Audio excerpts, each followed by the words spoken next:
Master, welcome back again to our channel. Panibagong araw, panibagong kabanata na naman ang pagsumasumay natin ngayong araw na ito. At kung bago ka sa ating channel, pag-click ang subscribe button and hit the notification bell para updated kayo sa ating mga susunod na videos. So mga Master, bago natin simulan ang ating kabanata ngayong araw na ito, huwag po sana natin skip yung ads mga Master, no, dahil malaking bagay na po yan sa ating munting channel. So simulan na natin kabanata ngayong araw na ito. Let's go! Kabanata 101 hanggang 120. Kabanata 101. Umuwi na tayo. Ngumiti si Jasper at inabot ang kamay niya. Tumanggo si Wendy at natural na inilagay ang maliit niyang kamay sa malaking kamay ni Jasper. Magkabalikat na naglakad ang dalawa pabalik sa parking lot. Sa daan, nakita ni Wendy ang isang ambulansya na nagmamadaling pumasok sa looban at nagtanong, bakit nandito ang ambulansya? Hindi masyadong maayos ang psychological state ni Zayden. Nagalit siya sa akin kaya kailangan niyang pumunta sa ospital. Napatikip ng bibig si Wendy para tumawa ng palihim pagkatapos ng sinabi ni Jasper. Sumakay silang dalawa sa kotse kung saan biglang sinabi ni Wendy, ang anak ng negosyanteng taga Harbor City ay Analo, tama ba? Oo, si Jasper ang nagmaneho at hindi tumitingin sa gilid. Nakita ko ang nangyari. Nagsalita siya para sa iyo at sa gayon ay nagkaroon ka ng pagkakataong makausap si Mr. Lo. Napangiti si Wendy. Sa tingin ko hindi niya kayang tingnan ang mayabang na mukha ni Zayden. Lalong naging seryoso ang ekspresyon ni Jasper. Siguro. Tumingin ng malalim si Wendy. Sa auction kanina, hindi naging mahina si Jasper nang gumawa siya ng plano para sa laban ng higit sa $1 bilyong na pondo at kapag kaharap si Mr. Lo, ngunit ngayon, bahagyang nangingilid na pawis ang kanyang noo. Bumalik sa Schuler Manor, naghihintay si Dawson sa kanilang dalawa sa pintuan na may malaking ngiti sa kanyang mukha pagkatapos niyang makuha ang balita. Nakabalik kang matagumpay. Isang biro ang ginawa ni Dawson na mahirap makuha. Sa kabutihang palad, hindi ka namin binaygo, nakangiting sabi ni Jasper. Taas baba ang tingin ni Dawson kay Jasper na para bang ito ang unang beses na nakilala niya ito. Alam ko ang nangyari. Ikaw na bastos, maaari kang manatiling kalmado at pantay-pantay, maayos at magkakaugnay, at magkaroon ng pakiramdam ng pagiging angkop kapag nahaharap ka sa mga batas. Hindi mo alam kung gaano karaming mga kaibigan ko ang pumupuri sa iyo noong ikaw ay nasa ganoong sitwasyon. Ang mga batas ay walang pinagkaiba sa iba sa akin, taos-pusong sabi ni Jasper. Mas mayaman lang sila, pero I don't think I'm requesting them to work with me. Binigyan ko lang sila ng mas magandang direksyon para sa pakikipagtulungan. Matalino sila, kaya natural, gagawa sila ng tamang pagpipilian. Good boy. Tinapik ni Dawson ang balikat ni Jasper. Halika, masaya ako ngayon, kaya hayaan mo kaming dalawang lalaki na uminom. Sa hapagkainan, walang magawang tumingin si Wendy kay Dawson na patuloy na kinakalampag ang baso niya sa baso ni Jasper. Sabi niya, Tay, sabi ng doktor medyo mataas ang blood pressure mo, kaya hindi ka pwedeng uminom ng sobra. Ang alkohol ay ang asensya ng pagkain, kaya kapag mas umiinom ako, mas bata ako. Hindi pinansin ni Dawson ang pag-aalala ng kanyang anak. Lumingon siya para i-lecture si Jasper, you have to listen to the woman at home. Gayunpaman, dapat mong malaman kung kailan dapat marinig sa kanila. Halimbawa, wala ka nang pakialam sa mga babae ngayon. Ngumiti si Jasper at tumingin kay Wendy na nagngangalit ngayon. Sabi niya, tama ka. Tama ka. Naiiba lang ni Wendy ang topic nang makitang ganito ang ugali ng mga lalaki. Maraming natalo ang Hank sa pagkakataong ito, at ngayon kailangan nilang gumawa ng napakahirap na desisyon. Sa palagay mo ba ay magngagig ang kanilang mga ngipin at panghawakan ang mga karapatan sa pagpapaunlad ng lupa? Hindi. Umiling si Jasper at sinabing, kung si Zayden ang padre de pamilya, siguro. Gayunpaman, ang kanyang mga nakatatanda ay hindi magiging walang utak gaya niya. Ang pinakamagandang pagpipilian para sa Hank sa ngayon ay ang pagsuko sa bid. Mas mabuting isuko ang cash deposit na 50 milyon kaysa maglabas ng 1.5 bilyon. Kung hindi, masasaktan nila ng husto ang kanilang lakas. Gayunpaman, paano magkakaroon ng lupa ang mga Hanks? Hindi ba sila tatawanan ng mga tao hanggang sa mamatay? Pinahahalagahan ng mga pamilyang ito ang kanilang imahe, Curious na sabi ni Wendy. Karaniwan, pinahahalagahan nila ang kanilang imahe, ngunit kapag nahaharap sila sa isang bagay ng buhay at kamatayan, sila ay magiging mas mauunawaan kaysa sinuman, nakangiting sabi ni Jasper. Grabe naman, 50 million loss na lang, sabi ni Wendy habang dinadama ang sobrang awa.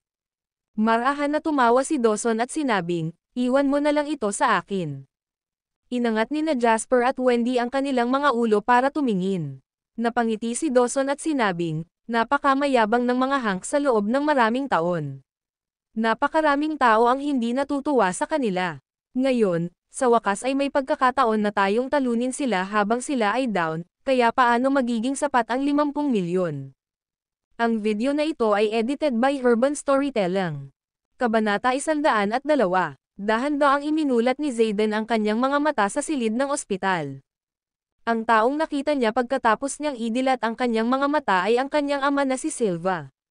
Nakaramdam si Zayden ng mabigat na bigat sa kanyang dibdib habang sabik na ibinuka niya ang kanyang bibig at sinabi sa nanginginig na boses, "Tatay, ang batang Jasper na iyon. Kanina pa tayo." "Alam ko," mahinahong sabi ni Silva. "Hindi ako magre-resign dito." Napahawak si Zayden sa bedsheet at nagngangalit na mga ngipin. "Nawala na sa iyo ang lahat," sabi ni Silva sa sobrang dismayadong boses. "Nagpa siya ang pamilya na sumuko sa auction na ito. Tiyak na mawawala ang cash deposit natin." Galit na galit ang City Hall dahil napakalaking kaganapan ang auction at napunta rito ang atensyon ng lahat. Gayunpaman, sa huli, nagpa siya kaming i-void ang aming bid. Ang City Hall ay nagbibigay sa amin ng multa na 200 milyon.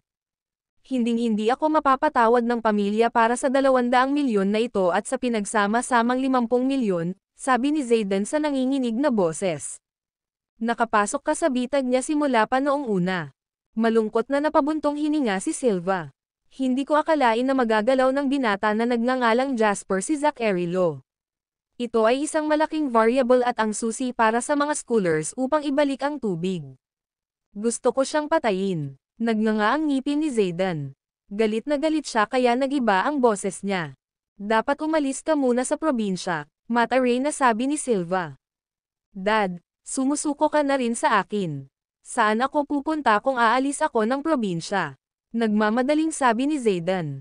Napabuntong hininga si Silva at tila tumanda ng ilang taon. Sinabi niya, sa itsura nito ngayon, ang Hanks ay ganap na nahulog sa isang hindi magandang posisyon. "Ang patuloy na pagkawala ay bumagsak ng husto sa aking prestihiyo. Kapag ang isa ay tumataas, ang isa ay bumabagsak. Lumalaki na ngayon ang karapatan ng tiyo Zach mo sa pagsasalita. Pupunta ka sa Harbor City.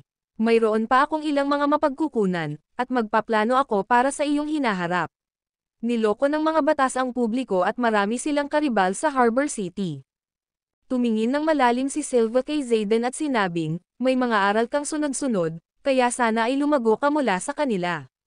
Kung hindi, wala na akong magagawa pa." Pagkasabi niya nun ay lumabas na ng kwarto si Silva.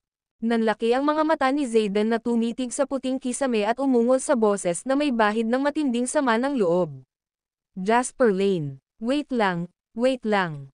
Kuwait, ang Hanks ay naghagis ng malaking kabuuan na 1.5 bilyon sa auction para makuha ang 16 na acre land sa South Face River at ang mga karapatan na paunlarin ang South Bank sa kabuuan. Isang pagbabago ng saloobin mula sa negosyante mula sa Harbor City. Nakahilig sa paggawa sa JW Real Estates. Inalas ng Hanks ang kanilang bid, pinagalitan ang City Hall at nagdulot ng 50 milyong cash deposit deduction at penalty na 200 milyong dolyar. Ang mga nakatataas na klase ay nanunood ng drama habang ang sunod-sunod na malalaking balita ay bumulaga sa probinsya. Napakaraming balita sa isang araw at ito ay isang pambihirang tanawin. Ang twist at excitement ng story ay hindi inferior sa blockbuster. Walang makakaasa na ang unang nanalo ay biglang babagsak sa huling sagabal. Sa kabaligtaran, ito ay nangangahulugan na ang JW Real Estates ng schoolers ay naging susi upang ibalik ang sitwasyon. Sabay upo ni Jasper sa opisina ni Dawson. Nakipag-call siya sa taong namamahala sa auction sa telepono ng kanyang magiging biyenan. "Nako, Tiyo Jasper, nakakatuwa ka. Isang karangalan na handa kang ilipat ang mga karapatan sa pagpapaunlad ng lupa at lupa sa JW Real Estates. Ang pangalan ng kinauukulan ay Jasper din. Kapareho niya ng pangalan si Jasper at mas matanda din sa kanya, kaya para mas maging malapit sa kanya, natural na tinawag siya ni Jasper bilang Uncle Jasper. Presyo. Nako, Tio Jasper, dapat alam mo na sa sobrang galit ko ay natarante ako sa auction, kaya tumawag ako ng 1.2 billion. Actually, maliit lang kaming real estate company na kasisimula pa lang. Saan tayo kukuha ng pera? Talagang hindi ako nangangahas na paglaruan ka. Hindi ako nagpapanggap na mahirap, ngunit talagang mahirap ako. Sige, Tio Jasper, gagawin lang namin lahat ng sasabihin mo. Abala ka sa mahahalagang bagay araw-araw, kaya dapat ay pagod na pagod ka. Hindi kami makapagbibigay ng anumang tulong sa iyo, kaya bakit kami magdudulot ng higit pang problema para sa iyo tungkol sa mga maliliit na bagay na ito? Oo. Ito ang presyong tinawag ko sa pangatlong beses, 710 milyon. Magagawa pa rin ang presyo na iyon.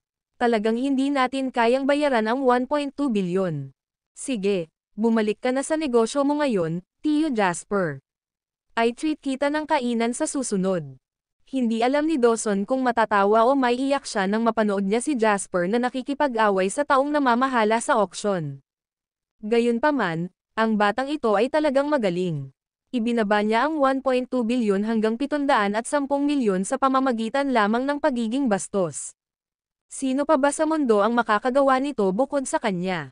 Ang video na ito ay edited by Urban Storytelling. Kabanata 103. Pagkatapos makipagpalitan ng ilang karaniwang pakiramdam sa taong namamahala sa auction sa pamamagitan ng telepono, sa wakas ay tinapos na ni Jasper ang tawag. Kailan ka bibisita sa Loz? Tanong ni Dawson. Mas mabuti na ngayon kaysa hindi kailanman. Sandaling nag-isip si Jasper. Nagpakita sila ng sapat na katapatan, pagkatapos ng lahat, kaya mas mabuting pumunta ako at gumawa ng isang bagay sa lalong madaling panahon. Kuwait. Sa presidential suite ng Sheraton, muling nakilala ni Jasper si Zachary. Mr. Batas. Nang makita ni Jasper si Zachary na papalabas ng kwarto ay bumangon ito at binati ito. Ngumiti si Zachary at sinenyasan si Jasper na maupo. Pagkatapos, sinabi niya, "Binata, babalik tayo sa Harbor City bukas."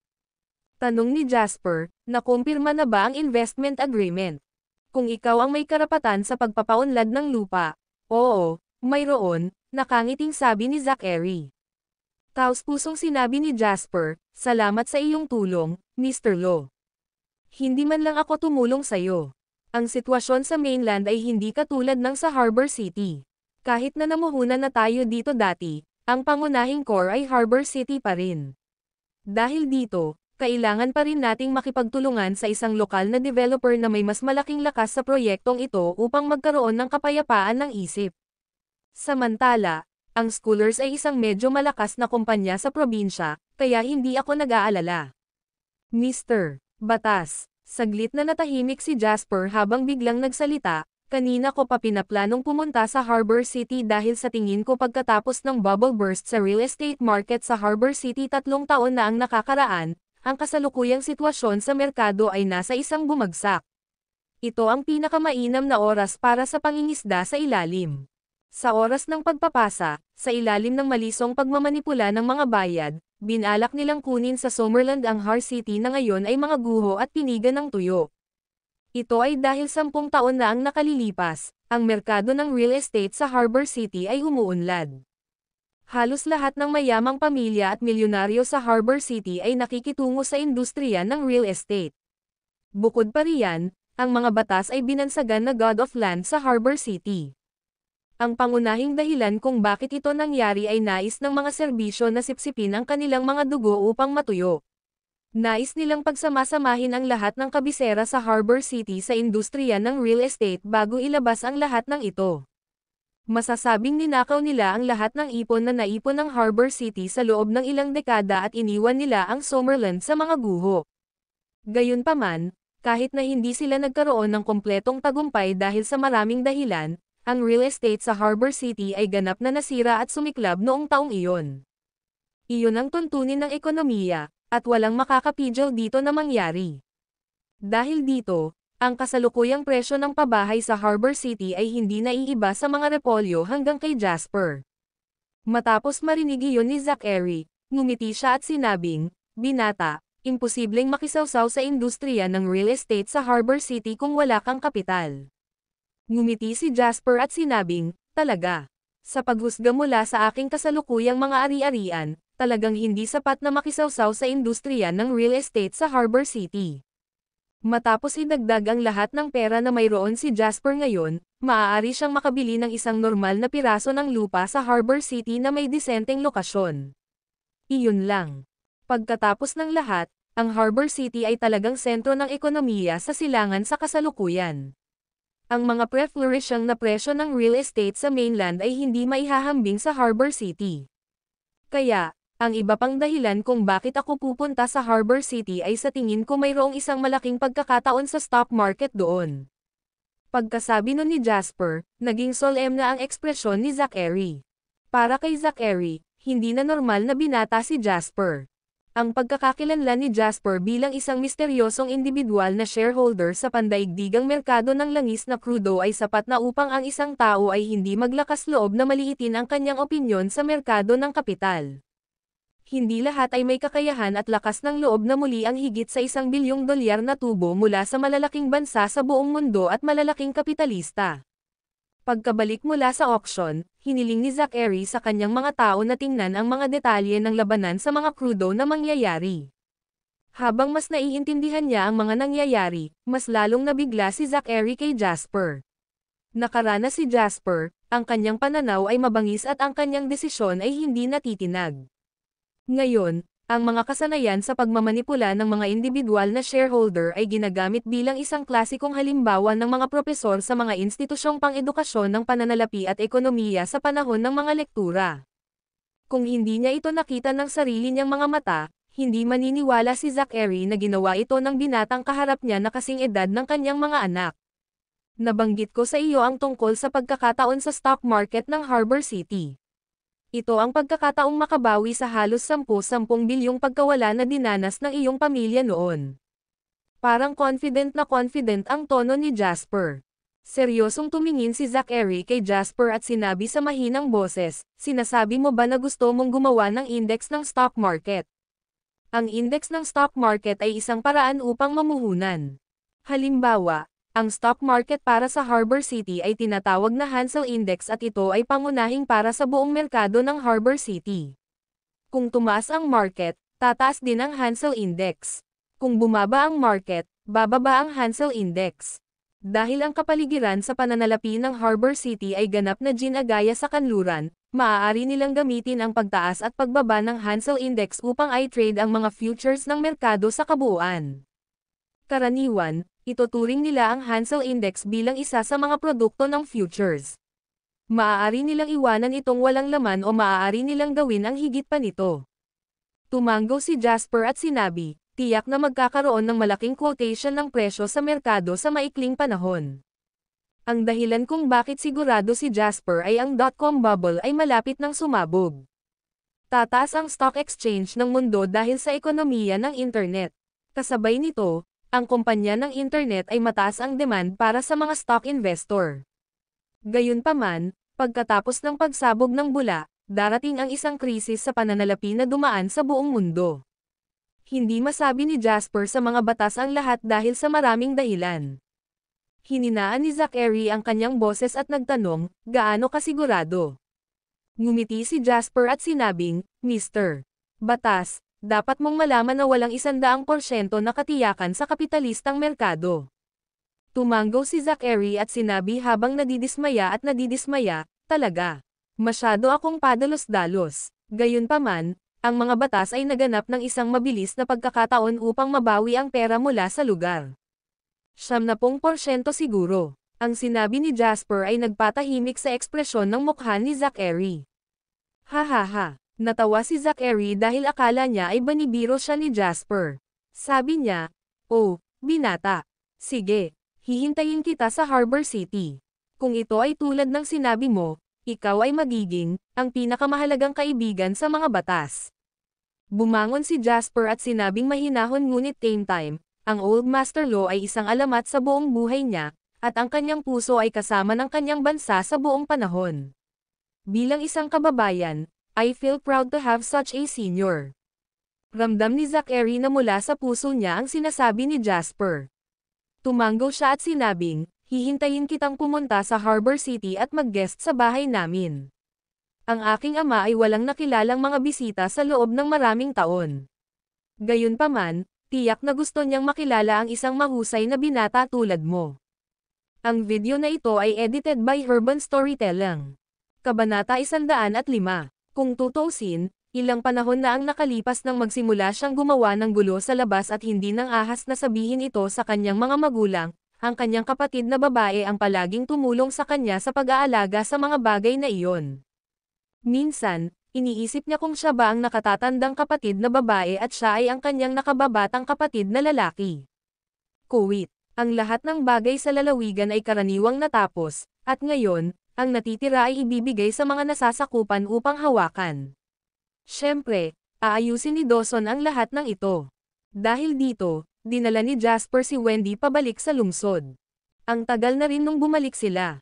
Pagpasok ni na Jasper at Wendy sa pinto, narinig nila ang ina ni Jasper, si Sally, na nagbubulungan sa kanila.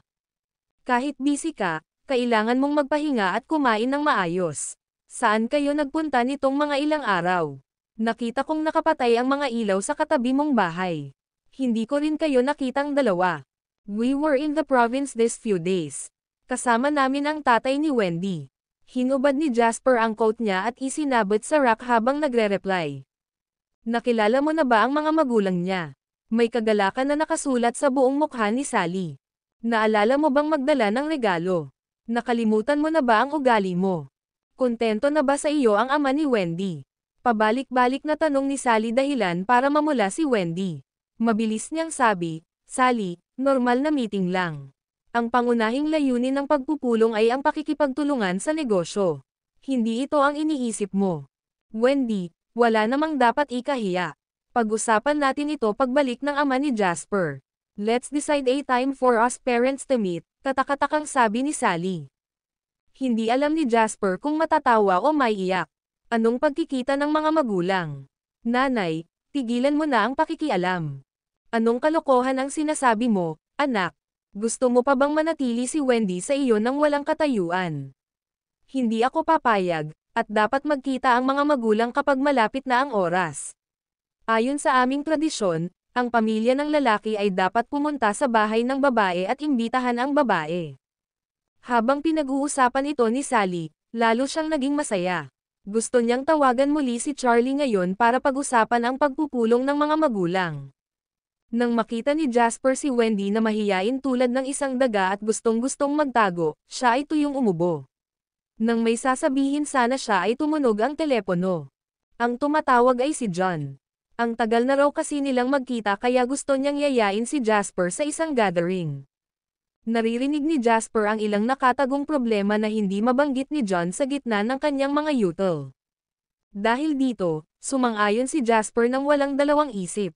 Noon, malaki ang naitulong ni John sa kanya, kaya kung matutulungan niya siya ngayon, hindi magiging maramaw si Jasper dito. Nang marinig ni Sally ang sinabi ni Jasper na kailangan na niyang lumabas kaagad pagka-uwi niya ay agad na lumungkot ang mukha nito. Palagi kang abala at wala kang oras kumain sa bahay, ha? Walang magawang sabi ni Jasper, it's about social nicety, and I can't decline. Babalik ako ng maaga. Pagkatapos niyang sabihin iyon ay tumakbo si Jasper sa ilalim ng mga mata ni Wendy na puno ng lihim na sama ng loob. Pagkaraan ng ilang sandali ay umikot si Sally, lumingon siya at tinitigan si Wendy. Sabi niya, Wendy, wag na natin siyang pansinin. Ano ang gusto mong kainin? Bibili ako ng mga sangkap ngayon at gagawin ko para sa iyo. Wendy answered in a lovable manner, Sally, sabay na tayo. Gusto ko rin matutong magluto mula sa iyo. Habang tinitignan ni Sally si Wendy, mas lalo niya itong hinahangaan. Hindi nagmamadaling sabi niya, sige, punta tayo sa supermarket. Sa tingin ko dapat bumalik na ang tatay ni Jasper kapag tapos na tayo. Makalipas ang 20 minuto, dumating si Jasper sa napagkasunduang lokasyon. Ito ay isang kafe. Sa panahon ngayon, Kung may gustong kumain sa labas, ito ay alinman sa isang down-to-earth na restaurant o isang high-end na restaurant. Hindi magkakaroon ng napakaraming mga pagpipilian tulad ng sa hinaharap. Dahil dito, ang pagkakaroon ng isang kafe ay magiging popular sa mga ordinaryong tao dahil ito ay tila naka-estilo at medyo petit bourgeois para sa kanila. Matapos mahanap ni Jasper ang private room, itinulak ni Jasper ang pinto para makita si John na nakaupo at umiinom mag-isa. Anong nangyari? Mukhang kakabreak mo lang. Napabuntong hininga si John at sinabing, Kuya, kailangan mo akong tulungan sa pagkakataong ito.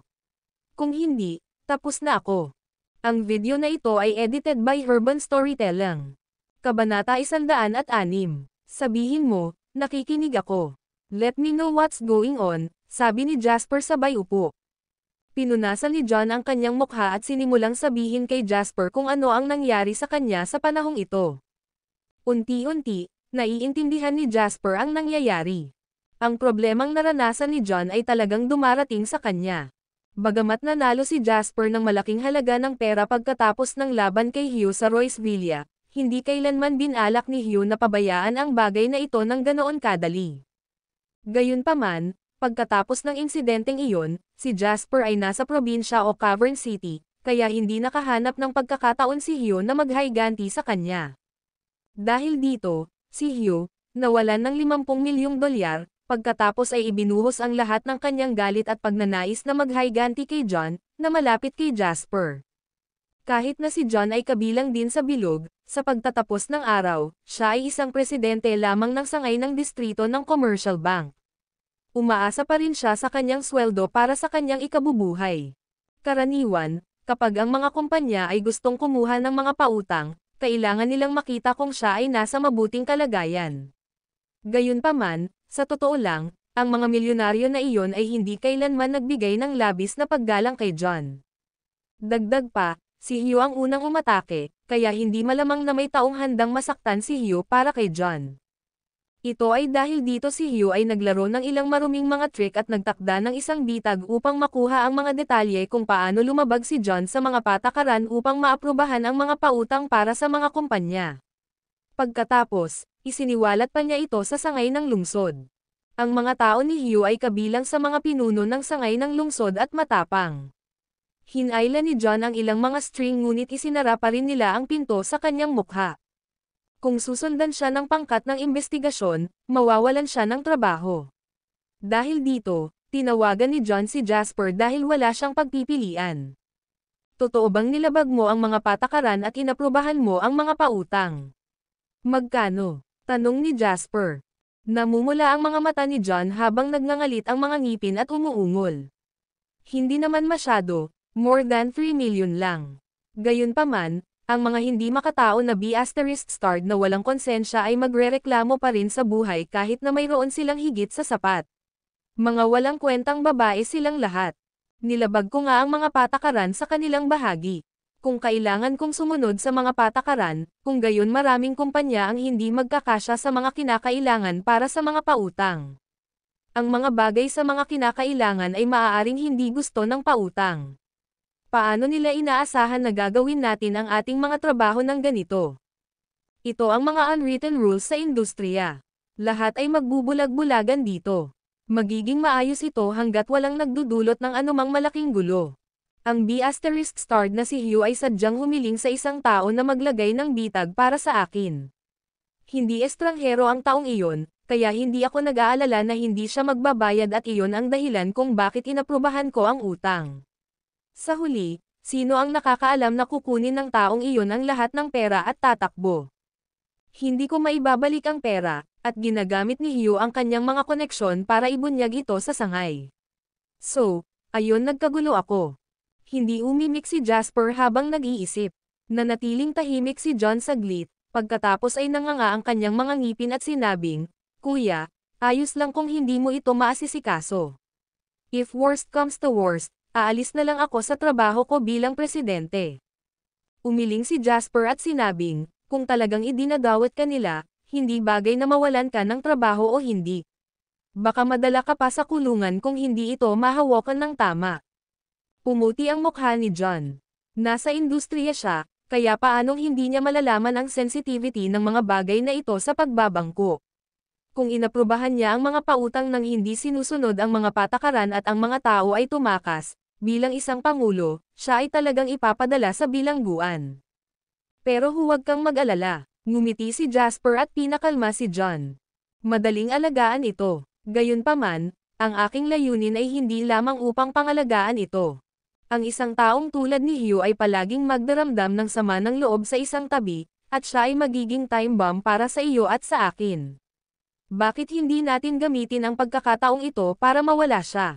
Nang marinig ni John ang sinabi ni Jasper, nanlaki ang mga mata niya at nakontrol ang excitement. Sabi niya, "Kuya, sigurado ka ba?" Ayon sa mga alaala ng kanyang nakaraang buhay, patuloy na asenso si John, at sa huli, siya ang magiging pangalawang pinuno ng sangay ng probinsya. Sa kabilang banda, ang Lantern Capital ni Hugh ay magbobomba, at sa huli, ito ay matatapos. Sa pagtatapos ng araw, ang dahilan kung bakit alam ito ni Jasper ay dahil may mga binago siya pagkatapos ng kanyang muling pagsilang. Gayunpaman, sa pangkalahatan, mayroong isang bagay na mananatiling hindi magbabago. Iyon ay ang Lantern Capital ay tiyak na matatapos. Lugi ang mga pamumuhunan ng Lantern Capital. Kung nais ayusin ni Hugh ang butas at pati na rin ang 50 milyon na nawala sa kanya noon, maaari lamang niyang pagnakawan si Peter para bayaran si Paul. Maaaring ginamit na niya ang pondo ng mga kliyente. Dagdag pa, mayroong isa pang mahalagang punto. Naalala ni Jasper sa kanyang nakaraang buhay matapos ang negosyo ni Hugh ay tuluyang nasira, sa huli ay nasentensyahan siya. Ang club mula sa Municipal Bureau of Economic Investigation ay matagal nang nanonood kay Hugh. Sa sandaling bumaba ang kumpanya, agad nila siyang hinawakan. Noon, inaresto siya dahil sa ilegal na pangangalap ng pondo. Para kay Jasper, hindi masyadong komplikado ang pagwawasak kay Hugh. Maaari mo bang makipag-ugnayan kay Hugh? Tanong ni Jasper. Hindi alam ni John kung bakit ito na itanong ni Jasper. Gayunpaman, sinabi niya, "Oo, ngunit nakipag-away ako sa kanya sa telepono kahapon." Sabi ni Jasper, "Tawagan mo siya at sabihin sa kanya na pinapakain mo siya." Tinitigan siya ni John ng blanko at sinabing, Hindi ka ba pupunta sa bitag? Hinahanap ka na niya sa buong lugar. Nag-aalala ako na hindi niya ako mahanap. Kung gagawin niya, nasa akin na ang lahat.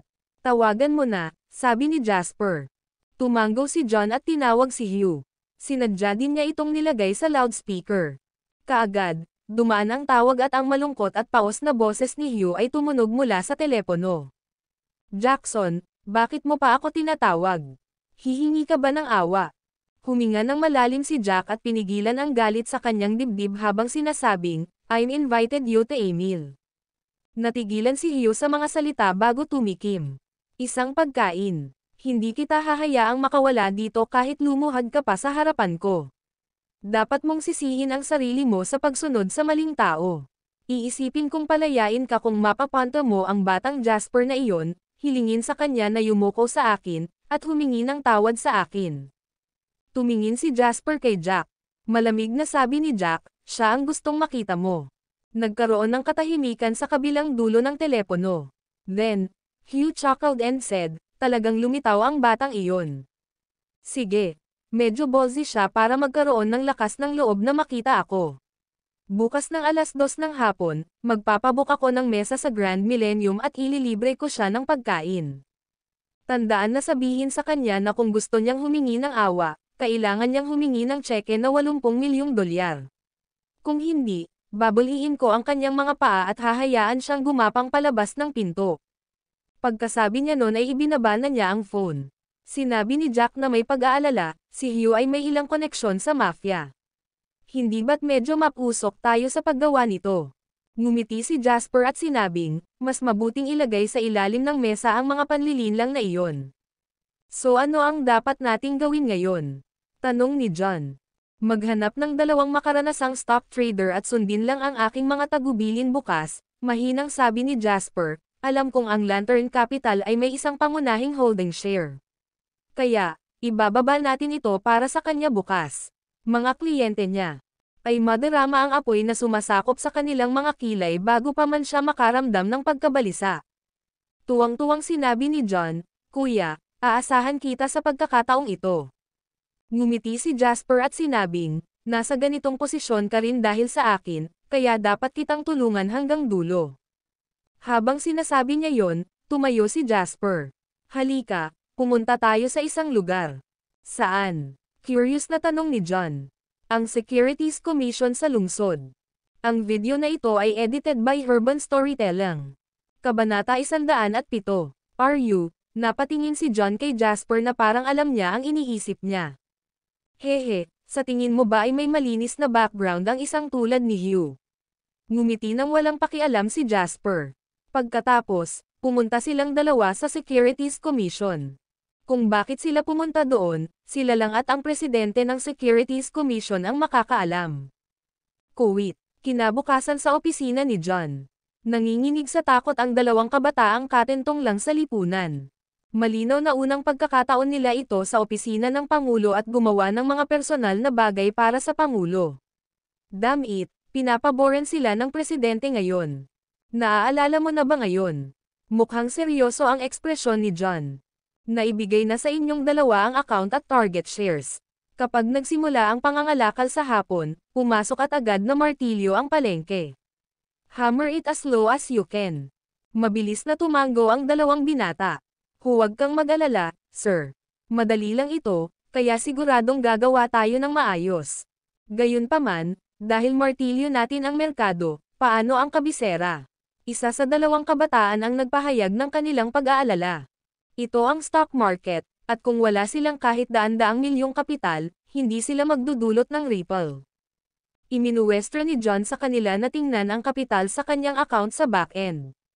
Binuksan ng dalawang nalilitong kabataan ang back-end. Tapos, nanlaki ang mga mata nila na parang nakakita lang ng multo at naging O-shape ang mga bibig nila. Sus, ang daming pera.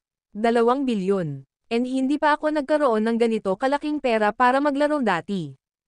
Nakatingin kay John ang dalawang binata na para bang nakatingin sila sa isang mataas na bundok.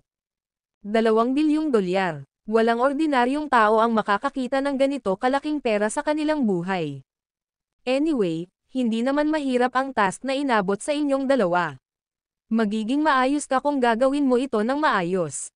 Kung magdulot ka ng anumang problema, maaari mong habarin ang iyong mga damit at mawala. Binigyan sila ni John ng babala. Nakuha ko. Wala nang lakas ng loob na magsalita pa ang dalawa. Napakahirap para sa kanila na makapasok sa industriyang ito pagkatapos ng ilang mga string. Hindi sila tanga, at kung magagawa nila ito ng maayos, magkakaroon sila ng pagkakataong mapaboran ng Pangulo at maging kanyang mga tao. Kung hindi sila nakagawa ng mabuti, kung gayon maaari silang seryosong umalis. Matapos ang kanyang anunsyo, tumingin si John sa oras. Nang makita niyang malapit na ang oras ay lumabas siya ng kanyang opisina. Pagkaalis niya ay agad na nagbulungan ang dalawang binata. Sabihin, sinong kliyente ng Joss Tier ito? 2 bilyon. Nakakatakot. Hindi natin dapat itanong kung ano ang hindi dapat. Dapat tayong mag-ingat na huwag magdulot ng gulo para sa ating sarili. Ang isa ay mas maingat at matino. Pagkatapos nilang sabihin iyon, itinikom nila ang kanilang mga bibig at hinintay na dumating ang oras. Sa ibaba, nakapasok na si John sa Bentley ni Jasper. Masarap magkaroon ng pera, malungkot na sabi ni John. Naalala niya ang kanyang kalagayan nang maalala niya ang 2 bilyong kapital at umupo sa Bentley.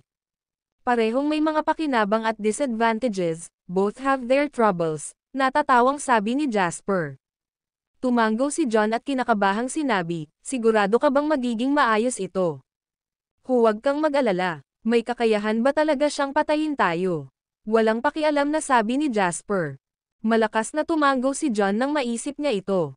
Ang Grand Millennium ay isa sa mga asset sa ilalim ni Hugh, at ito ay itinuturing na isang medyo high-end na hotel.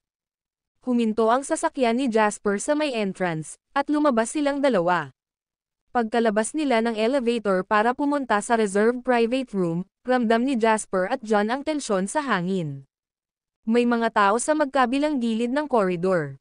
Lahat sila ay parang mga thug. Ngumunguya sila ng gum at nanginginig ang mga paa habang nakatingin sa kanilang dalawa ng masama. May humigit kumulang 20 katao ang nakatayo sa koridor sa unang tingin. Nagsimulang magpanik si John nang makita niya ito. Pagkatapos, Naalala niya ang tsismis tungkol kay Hugh na nagpapanatili ng isang grupo ng mga desperado bilang kanyang mga subordinate, at ang kanyang mukha ay pumuti. Ang video na ito ay edited by Urban Storytelling. Kabanata 108. Gayunpaman, hindi natakot si Jasper. Dumiretso siya sa private room nang hindi tumitingin sa gilid. Sa likod ni Jasper, mapatla ang mukha ni John. Tuloy-tuloy ang paglunok niya ng laway at hindi naglakas loob na tignan ang mga tulisan sa magkabilang gilid. Nang makarating sila sa pintuan ng pribadong silid, si John, na gustong-gustong tumakas sa koridor na ito, ay nagkusa na kunin ang doorknob. Sabay hampas sa kamay ni John ng isa sa mga lalaking mukhang pinuno ng mga tulisan. "Mister," sinabi ni Louis na kailangan mong lumuhad at gumapang sa silid kung gusto mong pumasok. Ang ulo ng mga magnanakaw ay may buzzcut at ipinapakita ang mga nakakatakot na tato sa kanyang mga braso. Ngumisi siya, at ang kanyang mga mata ay puno ng masasamang kislap. Nanginginig si John sa galit. Gayunpaman, hindi siya naglakas loob na magsalita, kaya ibinaling niya ang kanyang mga mata kay Jasper. Sinulyapan ni Jasper ang ulo ng mga tulisan at nilakasan ang kanyang boses para sabihin sa taong nasa likod ng pinto, "Hugh, ganito ba ang pakikitungo mo sa mga bisita mo?" Natahimik ang pribadong silid. "Sige, kung sa tingin mo ay kayang hawakan ng mga thug na ito ang harapan, maaari kang magsaya ng mag-isa." Pagkasabi niya nun tumalikod na si Jasper para maglakad palayo. Pagtalikod niya, bumukas ang pinto ng private room. Malaki ang loob ng kwarto. May malaking round table na puno ng pagkain. Si Hugh ay nakaupo sa pangunahing upuan na nakaharap sa pinto sa isang kahanga-hanga at prangka na paraan. May hawak siyang kapirasong inihaw na manok, at ang kanyang mukha ay mamantika dahil sa paglamon dito. Sa kabilang upuan ng round table ay ang iilan sa mga taong kilala at nakita na ni Jasper sa Royce Villa dati. Para silang nakaupo sa mga pin at karayom.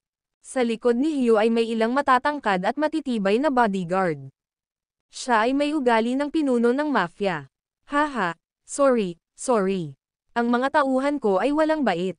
Guys, pasok na kayo." Ngumisi si Hugh at sinabi. Itinuro niya ang upuan sa tapat niya gamit ang mamantika niyang daliri. "Ayan, inilaan ko ang mga upuan para sa inyo." Dinala ni Jasper si John sa kwarto at diretsyong umupo. Tumayo si Hugh at naglakad papunta kay John kaya nasa likod niya ito. Pinunasan niya ang mamantika niyang mga kamay sa suot ni John at napangiti. "Dala mo ba ang pera?" "Anong pera?" Walang pakialam na tanong ni Jasper sa kanya. Unti-unting nawala ang ngiti sa mukha ni Hugh. Pagkatapos, ibinagsak niya ang kamay niya sa mesa. Nagbigay siya ng matinding puwersa sa slam na iyon. Hindi lang tumalon ang mga kagamitan sa round table, pati ang mga tao sa magkabilang gilid ng round table ay nagulat. Sigaw ni Hugh kay Jasper, "Are you asking joking with me right now? Sabi ko magdala ka ng 80 million. Nasaan ang pera?" Tumayo si Jasper at tumingin ng diretso kay Hugh. Kumuha siya ng checkbook mula sa kanyang bulsa at nagsulat ng halagang 80 milyon. Kumikislap ang mga mata ni Hugh nang makita ito. Akala niya natatakot si Jasper sa kanya at pumunta talaga siya dito para humingi ng awa. Noon, nawalan siya ng 50 milyon, at sa panahong ito, lihim niyang nilustay ang malaking bilang ng mga pondo ng mga kliyente para halos mapunan ang kakulangan. Gayunpaman, maraming mga kliyente ang nagsimulang makaramdam ng kainahinala. Gayunpaman, nagawa ni Hugh na sugpuin silang lahat. Kung kaya niyang makuha itong 80 milyon ngayon, hindi lang niya babalikan ang mga pagkalugi, kundi kikita pa siya ng 30 milyon. "Hahaha." Tinapik ni Hugh ang balikat ni Jasper at napatawa. Sinabi niya, ang isang matalinong tao ay nagpapasakop sa kanyang mga kalagayan. "Binata, hinahangaan kita sa pagkakaroon mo ng pagiging marapat." Sa sandaling ito, naisulat na ni Jasper ang tseke ngunit hindi ito pinirmahan. "Gusto mo ba ito?" Sinulyapan ni Jasper ang mantika na nilagay ni Hugh sa kanyang coat at sinabing walang pakialam, "Labain mo ang aking mga damit hanggang sa maging malinis muli." Panay ang tingin ni Hugh sa tseke sa kamay ni Jasper at ngumisi, "Isang pirasong damit lang. Pirmahan mo ang tseke, ibigay mo sa akin, at bibili ako ng 10 para sa iyo." "Mr. Louis, ang pera ay palaging walang iba kundi mga numero sa akin, ngunit, sa tingin mo ba narito ako para bigyan ka ng pera?" Pagkatapos niyang sabihin iyon ay pinunit ni Jasper ang tseke sa harap ni Hugh at ng iba pa. Sa isang rip, ang tseke na nakapag-cash ng 80 milyong dolyar mula sa bangko ay naging basurang papel. Nawala ang ngiti sa mukha ni Hugh. Pagkatapos, tumingin si Jasper kay Hugh at malamig na nagsalita. Dumihan mo ang damit ko, kaya kailangan mong labhan ito para sa akin. Ang video na ito ay edited by Urban Storytelling. Kabanata 109. Gulp. Iyon ang tunog ng hirap na paglunok ni John ng kanyang laway. Sa sandaling ito, ang hangin sa pribadong silid ay sobrang tensyonado. Pakiramdam ko ay ang lahat ay nakalagay ng matatag sa lugar na may pandikit. Walang nang ahas na gumawa o magsabi ng anuman. Si John ay seryosong natakot. Natakot siya na si Hugh ay tuluyang magalit at gumawa ng isang bagay na hindi makatwiran. Ang lugar na ito ay napuno ng mga tauhan ni Hugh, at kung talagang mababaliw siya, walang makakasiguro kung ano ang mangyayari sa kanila ni Jasper. Hey! Nang ang lahat ay nagpipigil ng hininga at hindi ng ahas na huminga, ginawa ito ni Hugh mula sa kanyang lalamunan. Parang tawa ito, ngunit dahil masyadong maikli at malamig, walang nakadama ng anumang kabaitan mula rito. Jasper, walang nang ahas na maging masungit sa harap ko. Samantala, lubos mo akong ginalit. Habang sinasabi niya iyon ay titig na titig si Hugh kay Jasper habang kumikinang ang mga mata sa masamang paraan. Hahayaan kitang hulaan kung mayroon akong lakas ng loob na tawagan ang ilan sa aking mga tauhan dito, bunutin ang nerbiyos ng iyong mga kamay at paa at bigyan sila ng 10,000 dolyar para umalis ng bansa. Ang naghihintay sa iyo noon ay panghabang buhay na kapansanan. Kuwit. Ilang sandali bago dumating sina Jasper at John sa hotel. Ang dalawang binata sa opisina ni John ay naghihintay na magsimula ang pangangalakal. Hindi sila nang ahas na mag-alinlangan. Nang dumating ang oras, agad na lumipad ang kanilang mga daliri sa keyboard at sinimulan nilang gawin ang sinabi ni John bago siya umalis. Sa susunod na sandali, nakatanggap ang company A ng 2 bilyong cash injection. Si Zoni ang blue chip stock sa mata ng maraming stock investors. Isang segundo bago magsimula ang pangangalakal, ang presyo nito ay flat at makatwiran pa rin. Marami sa mga stock investor na sumusunod dito ang nakatanggap ng balita tungkol sa dealer hyping at magkakaroon ng malaking pagtaas sa lalong madaling panahon. Noong pinag-iisipan nila kung bibilhin ang ilan, sa susunod na segundo, bumagsak ang presyo ng stock. Kapag ang mga namumuhunan sa stock ay nalilito, ang presyo ay bumagsak muli ng kakilakilabot pagkatapos manatili ng wala pang isang segundo. Ang mga namumuhunan sa stock na hindi bumili ay pakiramdam na maswerte na sila ay nakaiwas sa bala. Gayunpaman, ang mga namumuhunan sa stock na bumili ay umiiyak hanggang sa langit at nagbebenta ng mga stock na hawak nila sa pinakamababang presyo na tila sila ay nabaliw. Gayunpaman, ang pabagsak na presyo ng stock ay hindi magbibigay sa kanila ng pagkakataong magbenta. Pagkatapos nilang magkaroon ng kanilang pinakamababang presyo na nakabinbin, ang kasalukuyang presyo ng stock ay bababa sa presyong itinakda nila. Ang pagbagsak na ito ng mga presyo ng stock ng walang babala ay nakakuha ng atensyon ng maraming tao. Kasama ang vice-presidente ng Lantern Capital na kanina pa nakatitig sa sitwasyon. Siya ang pinagkakatiwalaang aide ni Hugh, kaya natural, malalaman niya na ang kanyang amo at ilang may-ari ng isang pribadong negosyo ay may kumokontrol na bilang ng mga bahagi at nakikipagkalakalan sa Zoni. Dahil malaki ang potensyal nito, namuhunan si Hugh sa karamihan ng mga pondo mula sa Lantern Capital sa Zoni. Naghihintay siyang kumita ng malaking halaga pagdating ng panahon. Gayunpaman, bumubulusok na si Zoni na parang nahulog sa bangin. Namumuo ang pawis sa noo nitong vice-presidente. Sa isang kisap mata, marami siyang natanggap na tawag. Lahat sila ay nagtatanong kung ang Lantern Capital ba ang dahilan ng pagbagsak na ito dahil sa isang bagay na palihim nilang ginawa. Gusto lang magmura ng vice-presidente. Kung ang presyo ng stock ng Zoni ay bumagsak, ang isa na magdurusa ng pinakamalaking pagkawala ay ang Lantern Capital. Hindi naman siya tanga, kaya bakit niya ito hahayaang bumagsak? Pagkatapos ng ilang tawag, bumababa pa rin ang presyo. Sa kabilang banda, ang lumulutang na pagkawala account ng kumpanya ay umabot sa isang malagim na numero. Ito ay lampas sa kanyang saklaw ng kontrol. Hindi nagdalawang isip ang vice-presidente bago tinawagan si Hugh. Sa sandaling ito, pinag-iisipan ni Hugh kung pilayin niya si Jasper. Ang nagmamadaling ringtone ay nabawasan ang tensyon sa tahimik na silid. Kumunot ang noo ni Hugh at sinagot ang tawag habang nakakaramdam ng asar.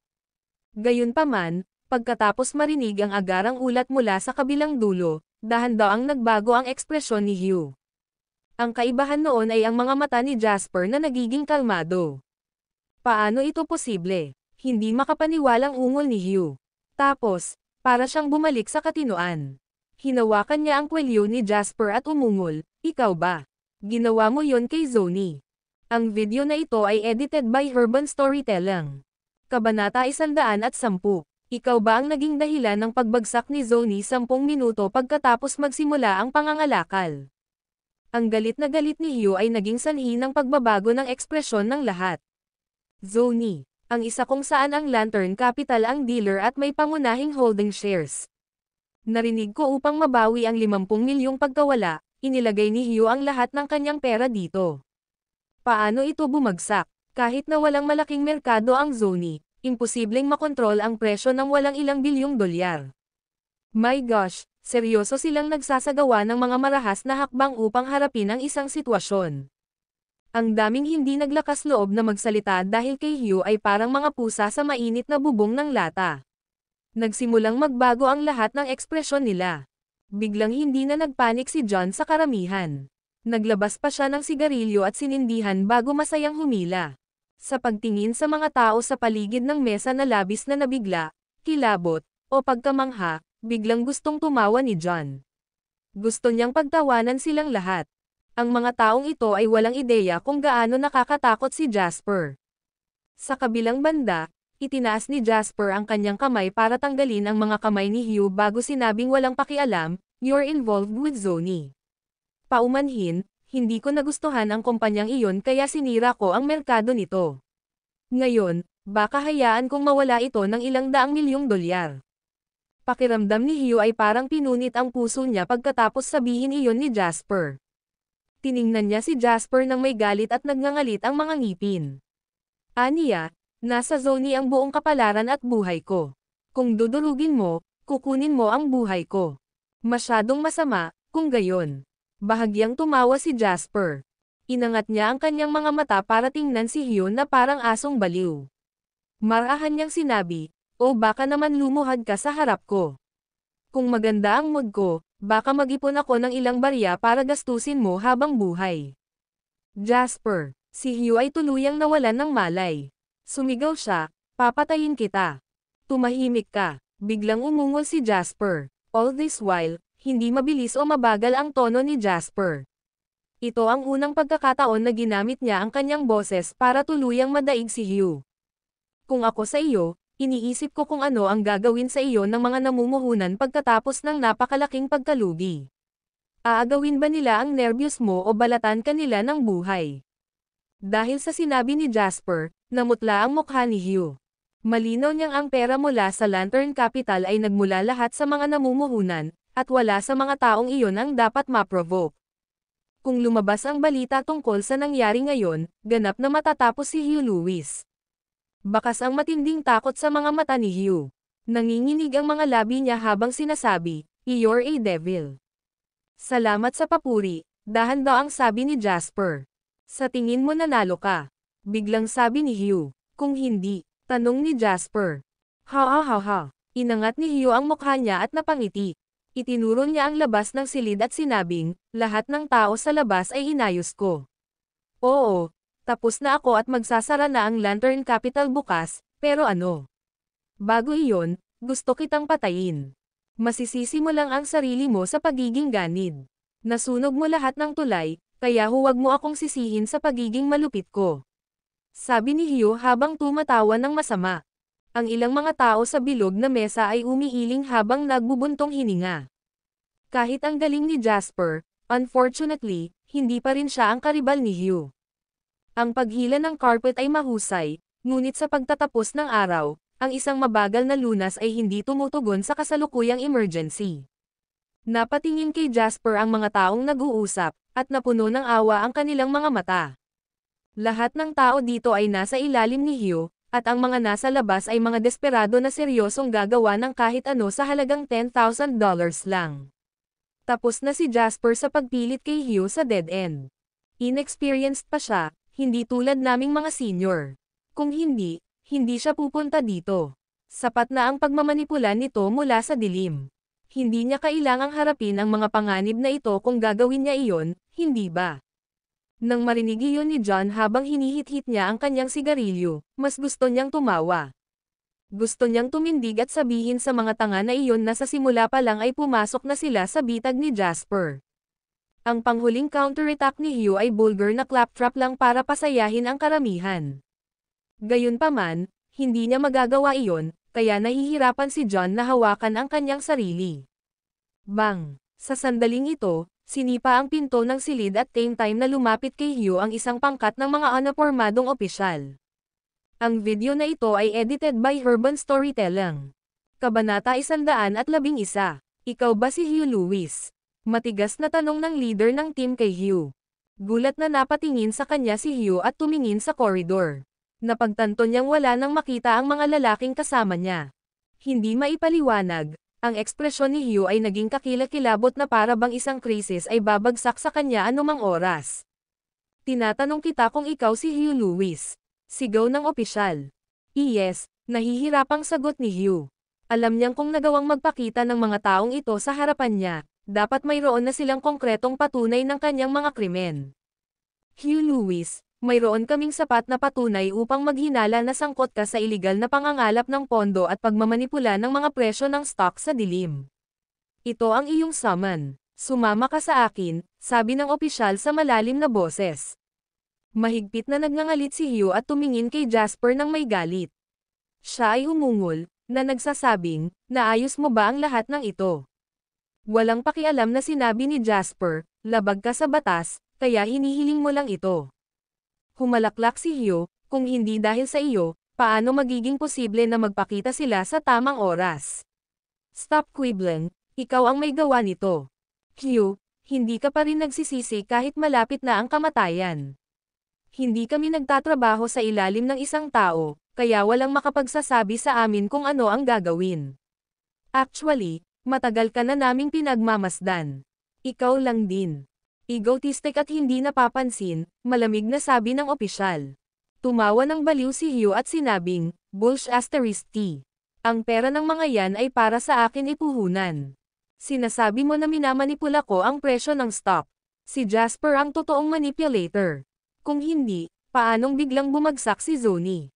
Ang investment agreement ng Lantern Capital ay malinaw na nagsasaad na ang lahat ng investment funds ay hindi gagamitin para sa stock speculation, kaya ibig sabihin ay nangako ka sa iyong mga investors. Sa makatuwid, ito ay labag sa batas. Maraming tao ang nagsumbong sa iyo, wala kang ideya. Yung sinasabi mo na si Jasper din ang nagmamanipula ng stock price, kung may ebidensya ka, pwede mo rin siyang isumbong sa amin. We'll definitely enforce the law impartially, matigas na sabi ng opisyal. Tanungin mo sila kung hindi ka naniniwala. Narinig ng lahat ng nandito si Jasper na nagsasabi na, that. Pagkasabi noon ni Hugh ay bigla na lang siyang hindi natuloy dahil naalala niyang hindi pa umamin si Jasper na nagmamanipula ng stock price noon. Walang pakialam na tumingin si Jasper kay Hugh na para bang pinapanood niya ang huling pagsabog ng isang hysterical na baliw. Sa tingin ko lahat ng tao dito ay maaaring maging saksi ko. Kanina lang sabi ko akala ko medyo mataas ang presyo ng Zoni at niloloko nito ang mga stock investor ng pera nila kaya hindi ako natutuwa. Ang tanging bagay na ginawa ko ay ibenta ang mga stock nito. Humalaklak si Jasper at ibinaling ang ulo sa opisyal para itanong, minamanipula ba nito ang presyo ng stock? Umiling ang opisyal at sinabing, ito ay isang normal na pamumuhunan sa merkado, kaya hindi. Napaatras si Hugh at pinandilatan si Jasper nang may matinding galit sa mga mata. Bigla naman siyang tumawa ng malakas. Sige, magaling. Ang gandang trick. Pinlano mo na ito sa simula pa lang kaya ako na ang huli. Mga bar. Ngayon, naintindihan na ng lahat ng nasa kwarto. Ito ay talagang isang bitag. Gayunpaman, masasabi ba ng isa na si Jasper ang naglagay ng bitag na ito? At the end of the day, kay Hugh ang problema dahil siya ang lumalabag sa batas. Kung hindi, hindi mapapagawa ni Jasper ang mga opisyal na iyon kahit na gusto niya. Dahil dito, Pawang peke lang ang kaiabangan ni Hugh at ang impresyon ni Jasper bilang isang kalat-kalat na kabataan noon. Ang buong pag-unlad na ito ay nasa palad na ni Jasper. Nakakatakot. Napabuntong hininga ang katabi ni John na nang-aasar lang kay Jasper dahil sa kawalan ng karanasan na may nakakakilabot na ekspresyon sa mukha. I've been living on this earth for 40 plus years but I didn't expect to gain knowledge and experience today. Tumingin ang isa pang lalaki kay Jasper at bumulong na may masalimuot na tingin sa kanyang mga mata. Ngumuso si John at sinabing, kaya nga hindi ka nalang tumitingin sa isang tabi kapag tumitingin ka sa mga bagay-bagay. Sino ang nakakaalam kung ano ang mangyayari sa hinaharap? Lahat kayo hindi na bata at hindi nyo pa alam ito. Ang video na ito ay edited by Urban Storytelling. Kabanata 112. Namula lahat ng nasa mesa nang marinig ang sinabi ni John. Wala sa kanila ang nangahas na pabulaanan siya. Jasper, mamamatay ka sa isang kakilakilabot na kamatayan.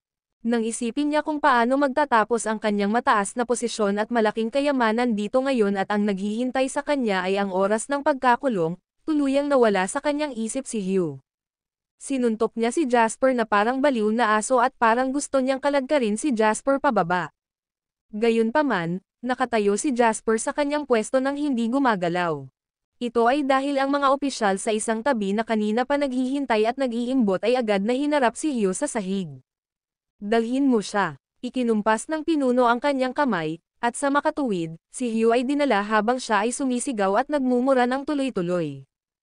Habang palayo ang boses ni Hugh, nakipagkamay ang opisyal kay Jasper at sinabing, kahit ano pa, salamat sa iyong impormasyon. Kung hindi, hindi natin siya madaling mahuli. Bilang isang mamamayan, dapat akong makipagtulungan at tumulong, nakangiting sabi ni Jasper. Ang opisyal ay nagpakita ng isang ngiti sa kanyang walang ekspresyon na mukha.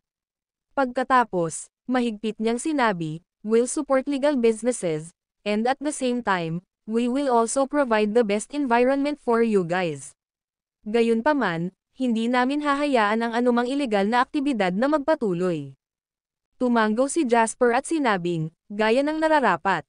Hindi naman ako magtatagal. Aalis na ako ngayon. Pagkatapos sabihin iyon ng opisyal, tinipon niya ang kanyang koponan at umalis. Pagkaalis nila, lumingon si Jasper para tignan ang mesa. May mga 8 hanggang 9 na tao sa mesa.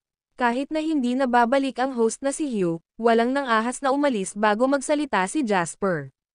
Dahil dito, naglakad si Jasper sa upuan na inuupuan ni Hugh bago siya umalis sa gitna ng nakakabinging katahimikan.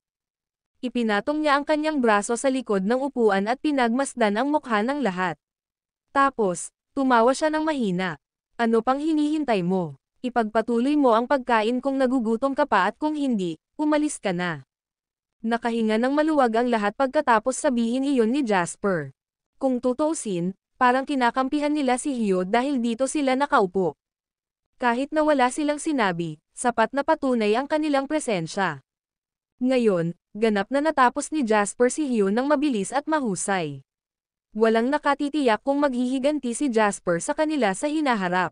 Walang inaasahan na si Jasper, na sumali lamang sa kanilang panloob na pulong ilang buwan na ang nakakaraan bilang isang baguhan, ay papalitan na ngayon si Hugh bilang powerhouse sa kanila. May aasikasuhin pa ako, kaya kailangan ko nang umalis. Sa wakas, may hindi na nakayanan at tumayo habang nakangiting sabi. Nang may nangunguna, iilan pang mga tao ang agad na nagsimulang magpaalam din. Gayunpaman, pagkatapos nilang sabihin iyon, walang sinabi si Jasper. Dahil dito, hindi sila maglalakas loob na umalis ng ganoon-ganon lang. Mukhang naging maingat sila. Hindi sila nilinggan ni Jasper. On the contrary, he only said nonchalantly, umalis ka na lang kung may iba kang aasikasuhin. Hindi ako katulad ni Hugh. Gusto niya kayong kontrolin, pero ayokong gawin iyon. Sa palagay ko ay walang katapusang halaga ng pera na kikitain sa mundong ito, at kung may pera, maaari nating kikitain ito ng magkasama. Gayunpaman, inangat ni Jasper ang kanyang mga mata para tingnan ang mga nakangiti nilang mukha. Kung sino man ang maglakas loob na gumawa ng anumang malilim na negosyo, kung gayon ang nangyari kay Hugh ay hindi magiging pinakamasama dahil may mas masahol pa na darating. Walang sino man sa atin ang gustong makitang nangyayari iyon, tama ba? Sa gitna ng katahimikan ng lahat, Humigop si John ng kanyang tsaa. Ang nakatagong dragon ay sa wakas ay lilipad sa langit. Ang video na ito ay edited by Urban Storytelling. Kabanata 113. Mr. Lane, Hugh ay mariin at dominanti, kaya lahat kami ay nagkaroon ng kalungkutan na hindi namin maipahayag. Ngayong nakuha na ng kontrabida ang kanyang parusa, siguradong magiging maayos na tayo. May tumayo at nakangiting sabi. Ang kanyang mga salita ay nakakuha ng pagsang-ayon ng maraming tao. Ayaw namang pakialaman ni Jasper ang sarili kung sincere ba ang lalaking ito o hindi.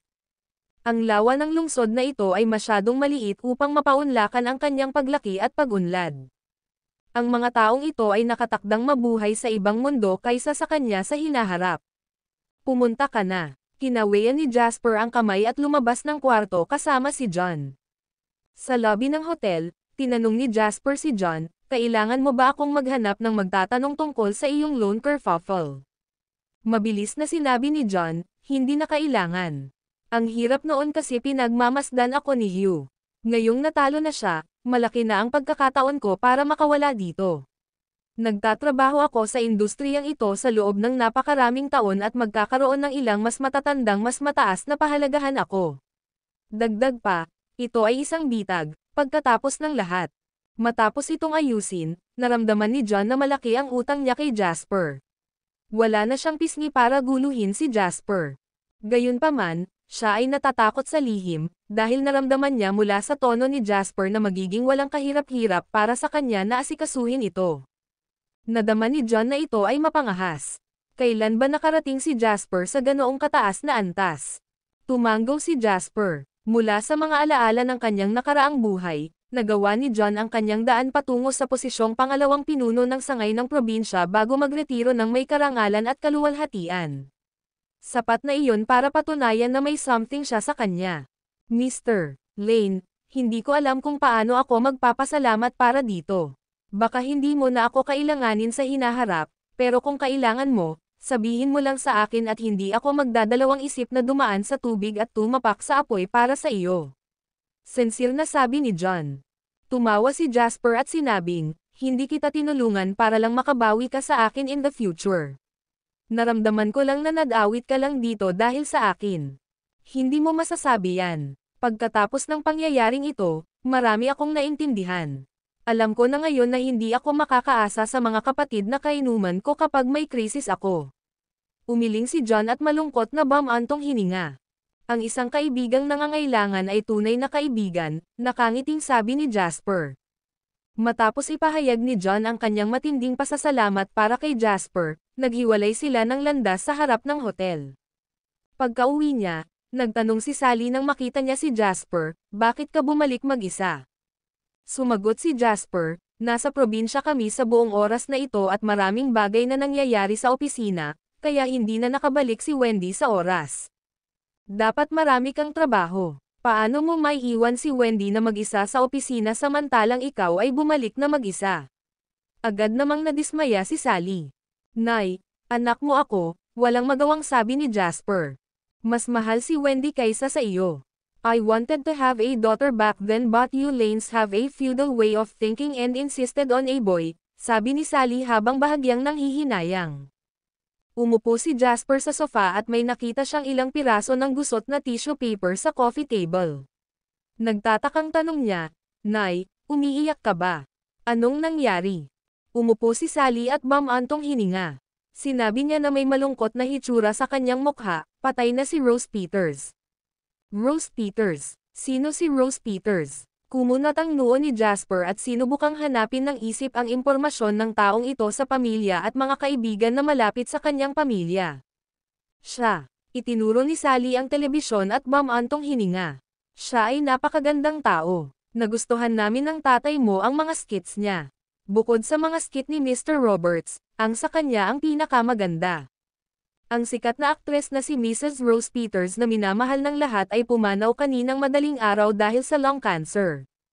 Ang masakit na boses ng host ay narinig mula sa telebisyon. Kahit na ito ay isang local entertainment channel, ang pagkamatay ni Rose bilang isang artista ay na-broadcast pa rin sa telebisyon at ipinakita nito kung gaano kalaki ang impluwensya ni Rose sa bansa. Halimbawa, Malalaman ng mga taong nasa edad ni Sally ang aktres na iyon na may nakakahawang ngiti.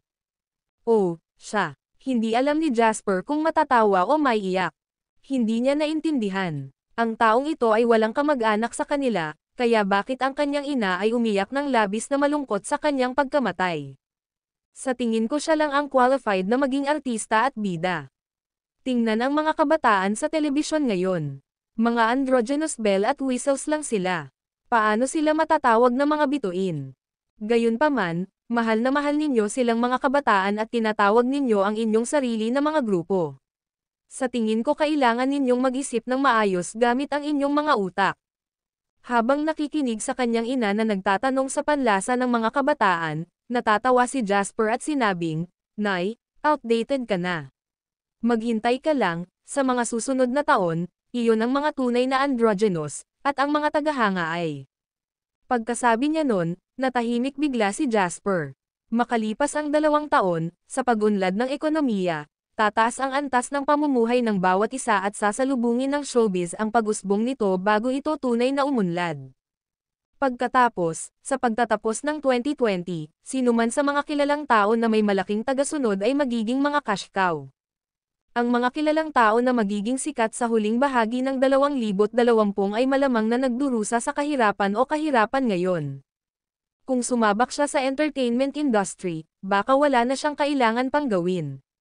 Hanggat pinirmahan niya ang mga ito at binigyan sila ng ilang mga mapagkukunan na nakatakdang makuha nila, pagkatapos ay maaari na lamang siyang umupo sa bahay at maghintay para sa mga cash cows na kumita ng pera para sa kanya. Bukod sa iba, ang hinaharap na superstar ng Terra, si Jay Seau, ay maaaring gumagamit pa rin ng mga recording studio ng ibang tao upang gawin ang kanyang unang album. Ang album na ito ang naglunsad ng music career ni Jay at nang ibabaw sa English pop music industry sa loob ng mahigit 10 taon. Maliban doon, ang mga babaeng iniidolo ng mga simp sa hinaharap, Mimi Young, Tinkerbell, at Reba, ay hindi pa nakakagawa ng kanilang marka. Maging si Vicky Bird ay nagsisimula pa lamang, at malayo siya sa pagiging makapangyarihang tao sa hinaharap na walang nang ahas na lumapit. Ang mga taong ito ang pinakamakinang na cash cows. Sa buong 10 taon sa pagitan ng 2000 hanggang 2010, ang 3 industriya na magpapayaman sa isang tao ay ang real estate, ang stock market, at ang entertainment industry. May mga plano na si Jasper para sa unang 2, kaya ngayon, hindi niya mapalampas ang entertainment industry. Bakit nawawala ka sa pag-iisip? Boses ni Sally ang nagpagising kay Jasper sa kanyang iniisip. Bigla akong may naalala, kaya nag-space out ako saglit, walang iniisip na sagot ni Jasper. Bumalik na si Wendy, kaya painitin ko ang sabaw ng manok para mapainit niya ang kanyang katawan. Narinig ni Sally ang tunog ng sasakyan sa labas at tumayo para sabihin, "Bakit hindi mo sinabi sa akin na may chicken soup nang ako ay nakabalik ngayon lang?" Pagmamaktol ni Jasper. Mas mahina ang mga babae, at palagi mong pinapagawa sa kanya ang napakaraming bagay, kaya syempre, kakailanganin niya ito para mapunan ang kanyang kalusugan. "Bata ka pa, bakit kailangan mo ng chicken soup?" Sabi ni Sally nang hindi man lang lumingon. Pagkatapos, dumiretso siya sa kusina. Habang nag-uusap sila ay binuksan ni Wendy ang pinto para pumasok. Curious niyang tinanong si Jasper, "Ngayon ko lang narinig ang boses ng nanay mo. Anong pinag-usapan niyo?" Ngumiti si Jasper at sinabing, "Nag-uusap kami kung paano bumuo ng entertainment empire. Interesado ka bang maging best actress?" Ang video na ito ay edited by Urban Storytelling. Kabanata 114. Pinaplano mo bang sumulong sa industriya ng entertainment? Tanong ni Wendy habang matalim at naramdaman ang intensyon ni Jasper. Sa huling pangungusap, automatikong hindi pinansin ni Wendy. Sanay na siya sa lalaking ito na nagbubuga ng kalokohan paminsan-minsan, kaya ituturing niya ito na parang hindi niya narinig. Ang negosyo ng entertainment ay puno ng potensyal, sabi ni Jasper. Nang makita niyang may gustong sabihin si Wendy pero pinigilan niya ang sarili, tinanong niya, "Hindi ka sumasang-ayon sa akin?" Umupo si Wendy at sinabing, "Hindi, lagi kong susuportahan ang mga desisyon mo. Gayunpaman, nag-aalala lang ako na marami kaming nasa aming plato. Sa isang banda, namumuhunan ang JW Capital, at sa kabilang banda, gumagawa din kami ng real estate. Sobra-sobra na ba kung makikipagsapalaran din tayo sa entertainment industry? Makatwiran ang pag-aalala ni Wendy. Ang ilan sa mga kumpanyang umuunlad sa isang industriya ay hindi na makakabangon pagkatapos ng isang maliit na sagabal kapag sila ay pumunta sa tinatawag na landas ng diversification. Ang isang halimbawa sa ibang bansa ay ang kumpanya ng inumin na itinuturing na tatak ng mga tao. Hindi sila nag-focus sa paggawa ng mga inumin, ngunit sa halip, nagpatuloy sila sa pagsali sa real estate at mga suplemento. Sa huli, ang kanilang pagkalugi ay muntik nang magsara ng kumpanya. Sa loob ng bansa, ito ay magiging Schuler Group. Ang isang matandang Zorro na tulad ni Dawson ay muntik nang tumalon mula sa isang gusali dahil siya ay pumasok sa kapitalistang domain sa kanyang inisyatiba pagkatapos na malinlang ng mga Hanks. Naturally, ang mga alalahanin ni Wendy ay hindi ganap na hindi makatwiran. Ang pangunahing focus ng JW Capital ay palaging nasa industriya ng pananalapi, at ang aming pangunahing trabaho ay ang venture capital. This will never change, masikasong paliwanag ni Jasper. Sa real estate company naman, ibang negosyo at tatay mo na ang mamamahala. Dahil dito, hindi ako nag-aalala. Wala akong planong magsimula from scratch regarding our future entertainment business. Gusto kong bumili ng isang kumpanya ng entertainment sa parehong mainland at Harbor City. Ito ay ang parehong konsepto. I can't manage the company myself, so I will leave the professional things to the professionals. Ako na lang ang mananagot sa pagpaplano ng buong proyekto sa kabuuan. Naningkit ang mga mata ni Wendy nang marinig ang sinabi ni Jasper. Tinanong niya, pinaplano mo bang magtayo ng isang holding corporation sa hinaharap? Ngumiti si Jasper at kinurot ang tungki ng ilong ni Wendy. Sabi niya, matalino. Masyadong maliit ang sistema ng kumpanya. Bagaman ang isang korporasyon ay sapat na upang magkaroon ng isang multi-industriyang pagunlad, ang balangkas para sa isang korporasyon ay medyo limitado pa rin. So, I'm planning to cast my net for now. Sa hinaharap, kapag ang mga kumpanya mula sa iba't ibang industriya ay naging matagumpay, maaari tayong magsimula ng isang holding corporation. Sa huli, kokontrolan natin ang mga subsidiary na kumpanya na may hawak na korporasyon at bawat isa sa mga subsidiary na kumpanya ay magiging responsable para sa kanilang sariling mga industriya. Sa ganitong paraan, hindi tayo magdudulot ng sitwasyon kung saan ang mga tao mula sa labas ng industriya ay kailangang manguna sa mga tao mula sa loob ng industriya. Dagdag pa, hindi tayo magkakaroon ng posibilidad na mabigang magkaroon ng multi-industriyang pag-unlad. Pagkasabi niya nito ay tumingin si Jasper kay Wendy at ngumiti ng mahina. Hayaan mo akong subukan ka, saan karaniwang lalabas ang mga frameworks na ito? Pinigilan ni Wendy ang kanyang pananabik at sinabing, mga grupong pinansyal. Tama, mga grupo ng pananalapi. Tumanggaw si Jasper. Ang layunin ko ay hindi kailanman palawakin ang anumang kumpanya o korporasyon. Masyadong maliit yan. Ang tanging paraan ay upang lumikha ng isang tunay na grupo ng pananalapi at gamitin ito upang magkaroon ng isang kumokontrol na bilang ng mga bahagi ng punong tanggapan ng iba't ibang mga industriya. Iyan ang tunay na pag-unlad ng isang oligarch na ekonomiya. Si Jasper ay hindi ang unang tao na lumikha ng balangkas na ito. Halimbawa, ang Simsing Financial Group, Triton Financial Group, at marami pang iba pang grupong pinansyal sa kanluran ay nabuo lahat sa ganitong paraan. Kahit na ang pinakamalakas na kumpanya ay may mga limitasyon nito. Halimbawa, ang Worsoft at Hanido ay parehong pinakamalaking kumpanya sa mundo, ngunit mahusay si Worsoft sa pagbuo ng mga operating system habang si Hanido ay mahusay sa pagbuo ng mga elektronikong produkto. Ang isang industriya ay hindi nasiyahan sa gana ni Jasper. Nagkaroon siya ng pagkakataon na maipanganak muli, kaya kung hindi siya nagsimula ng isang grupo ng pananalapi at naging isang oligarko, ano ang pagkakaiba niya sa isang patay na isda? Noon, sinasabi sa akin ng tatay ko na isa kang tagong dragon at lilipad ka sa langit balang araw. Akala ko masyado kanyang hinahangaan at nagsasalita lang siya ng malaki. Ngayon, bakit pakiramdam ko mas malaki ang mga ambisyon mo kaysa sa nakatagong dragon? Sincere na tanong ni Wendy.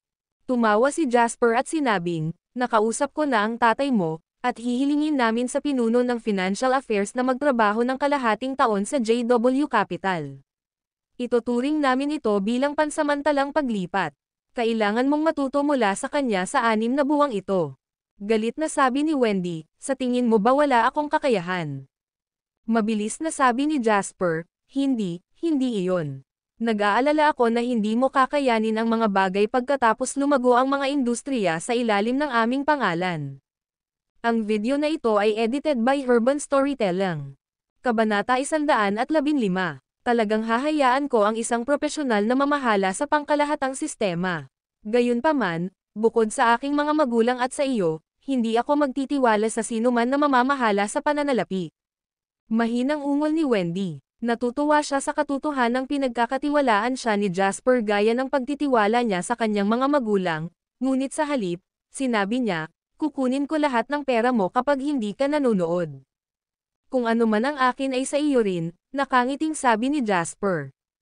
Isang bahagyang pulang bahid ang lumitaw sa mukha ni Wendy. Wendy, halika, pinagluto kita ng chicken soup. Inumin ito habang mainit. Dinalhan nila ako ng matandang inahing manok mula sa bayan at ito ay mabuti para sa iyo. Sa sandaling ito, lumakad si Sally na may dalang isang mangkok ng sopas. Mabilis na lumapit si Wendy para kunin iyon sa kanya. Salamat, Sally, matamis na sabi ni Wendy. Ang kanyang ina ay namatay noong siya ay bata pa, kaya sila ni Dawson ay nagtutulungan sa buong oras na ito. Kahit spoiled siya ni Dawson na parang treasure, lalaki pa rin ito at laging abala sa trabaho.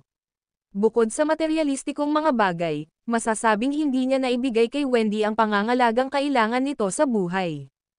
Sa mga ilang araw na ito, ramdam na ramdam ni Wendy ang makain ng pagmamahal na nawala sa loob ng maraming taon mula kay Sally.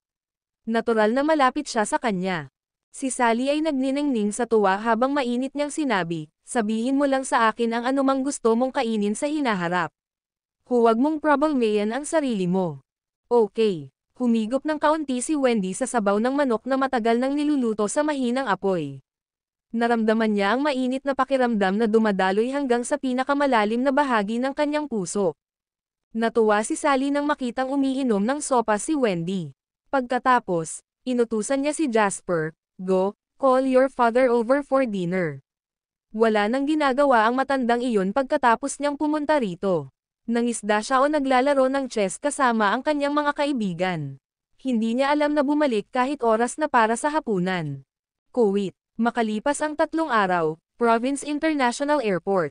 Ang JW Real Estate ay tumatakbo ayon sa mga pamantayan ngayon. Ipinagkatiwala ko ang mga taga-disenyo mula sa Province Design Institute na gumawa ng isang bagay. Ipapakita ko sa iyo kapag tapos na.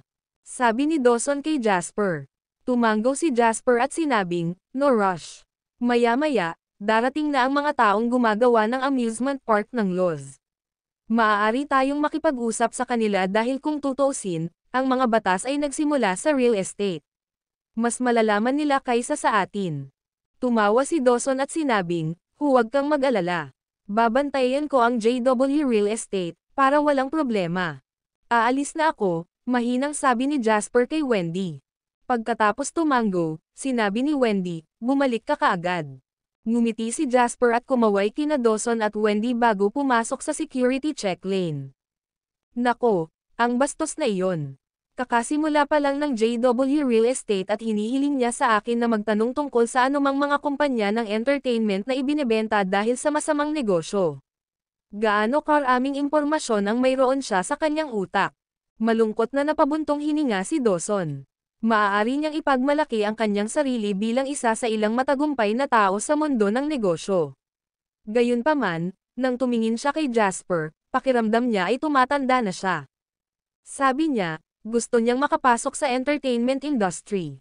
Sa tingin ko ay nakipag-ugnayan siya sa mga batas at iyon ang dahilan kung bakit siya nagmamadaling pumunta sa Harbor City.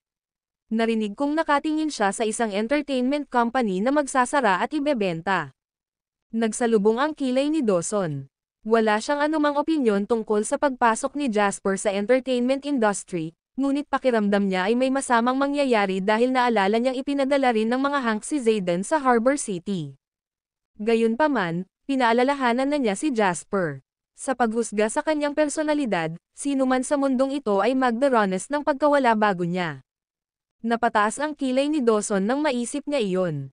Sinabi niya sa kanyang anak na muntik nang maging bato ng balo, Tara, Inayos na ng Tita Zoe mo na matuto ka sa ilalim ng pinuno ng financial affairs, kaya kailangan mong matuto sa kanya. Kung hindi, hindi mo kakayanin ang napakalaking business empire ni Jasper sa hinaharap. Ang video na ito ay edited by Urban Storytelling. Kabanata 116. Niyakap ni Wendy ang kanyang mga braso sa leeg ni Dawson at sinabing may kalokohan, "Tatay, ikaw ang pinakamagaling." Tinapik-tapik ni Dawson ang likod ng mga kamay ni Wendy, na nakakross sa harap ng kanyang katawan, at sinabing, "You're my one and only daughter. Para kanino ko pagagawin ang lahat ng ito, kung hindi ikaw? Nasa pangalan mo na ang shares ng JW Real Estates. Sa hinaharap, ipagkakatiwala ko sa iyo ang management team ng buong kumpanya ng real estate." Gayunpaman, angkop ba ito? Nagkanulo si Wendy ng ilang pag-aalinlangan. "Regalo ko sa iyo, kaya syempre bagay." Matalino si Jasper, naiintindihan niya ang intensyon ko. Nag-isip sandali si Dawson, pagkatapos ay nagpatuloy, si Jasper ay isang natatanging binata.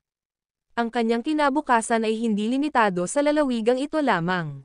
Ang buong bansa, o mas malaking yugto, doon siya dapat pumunta.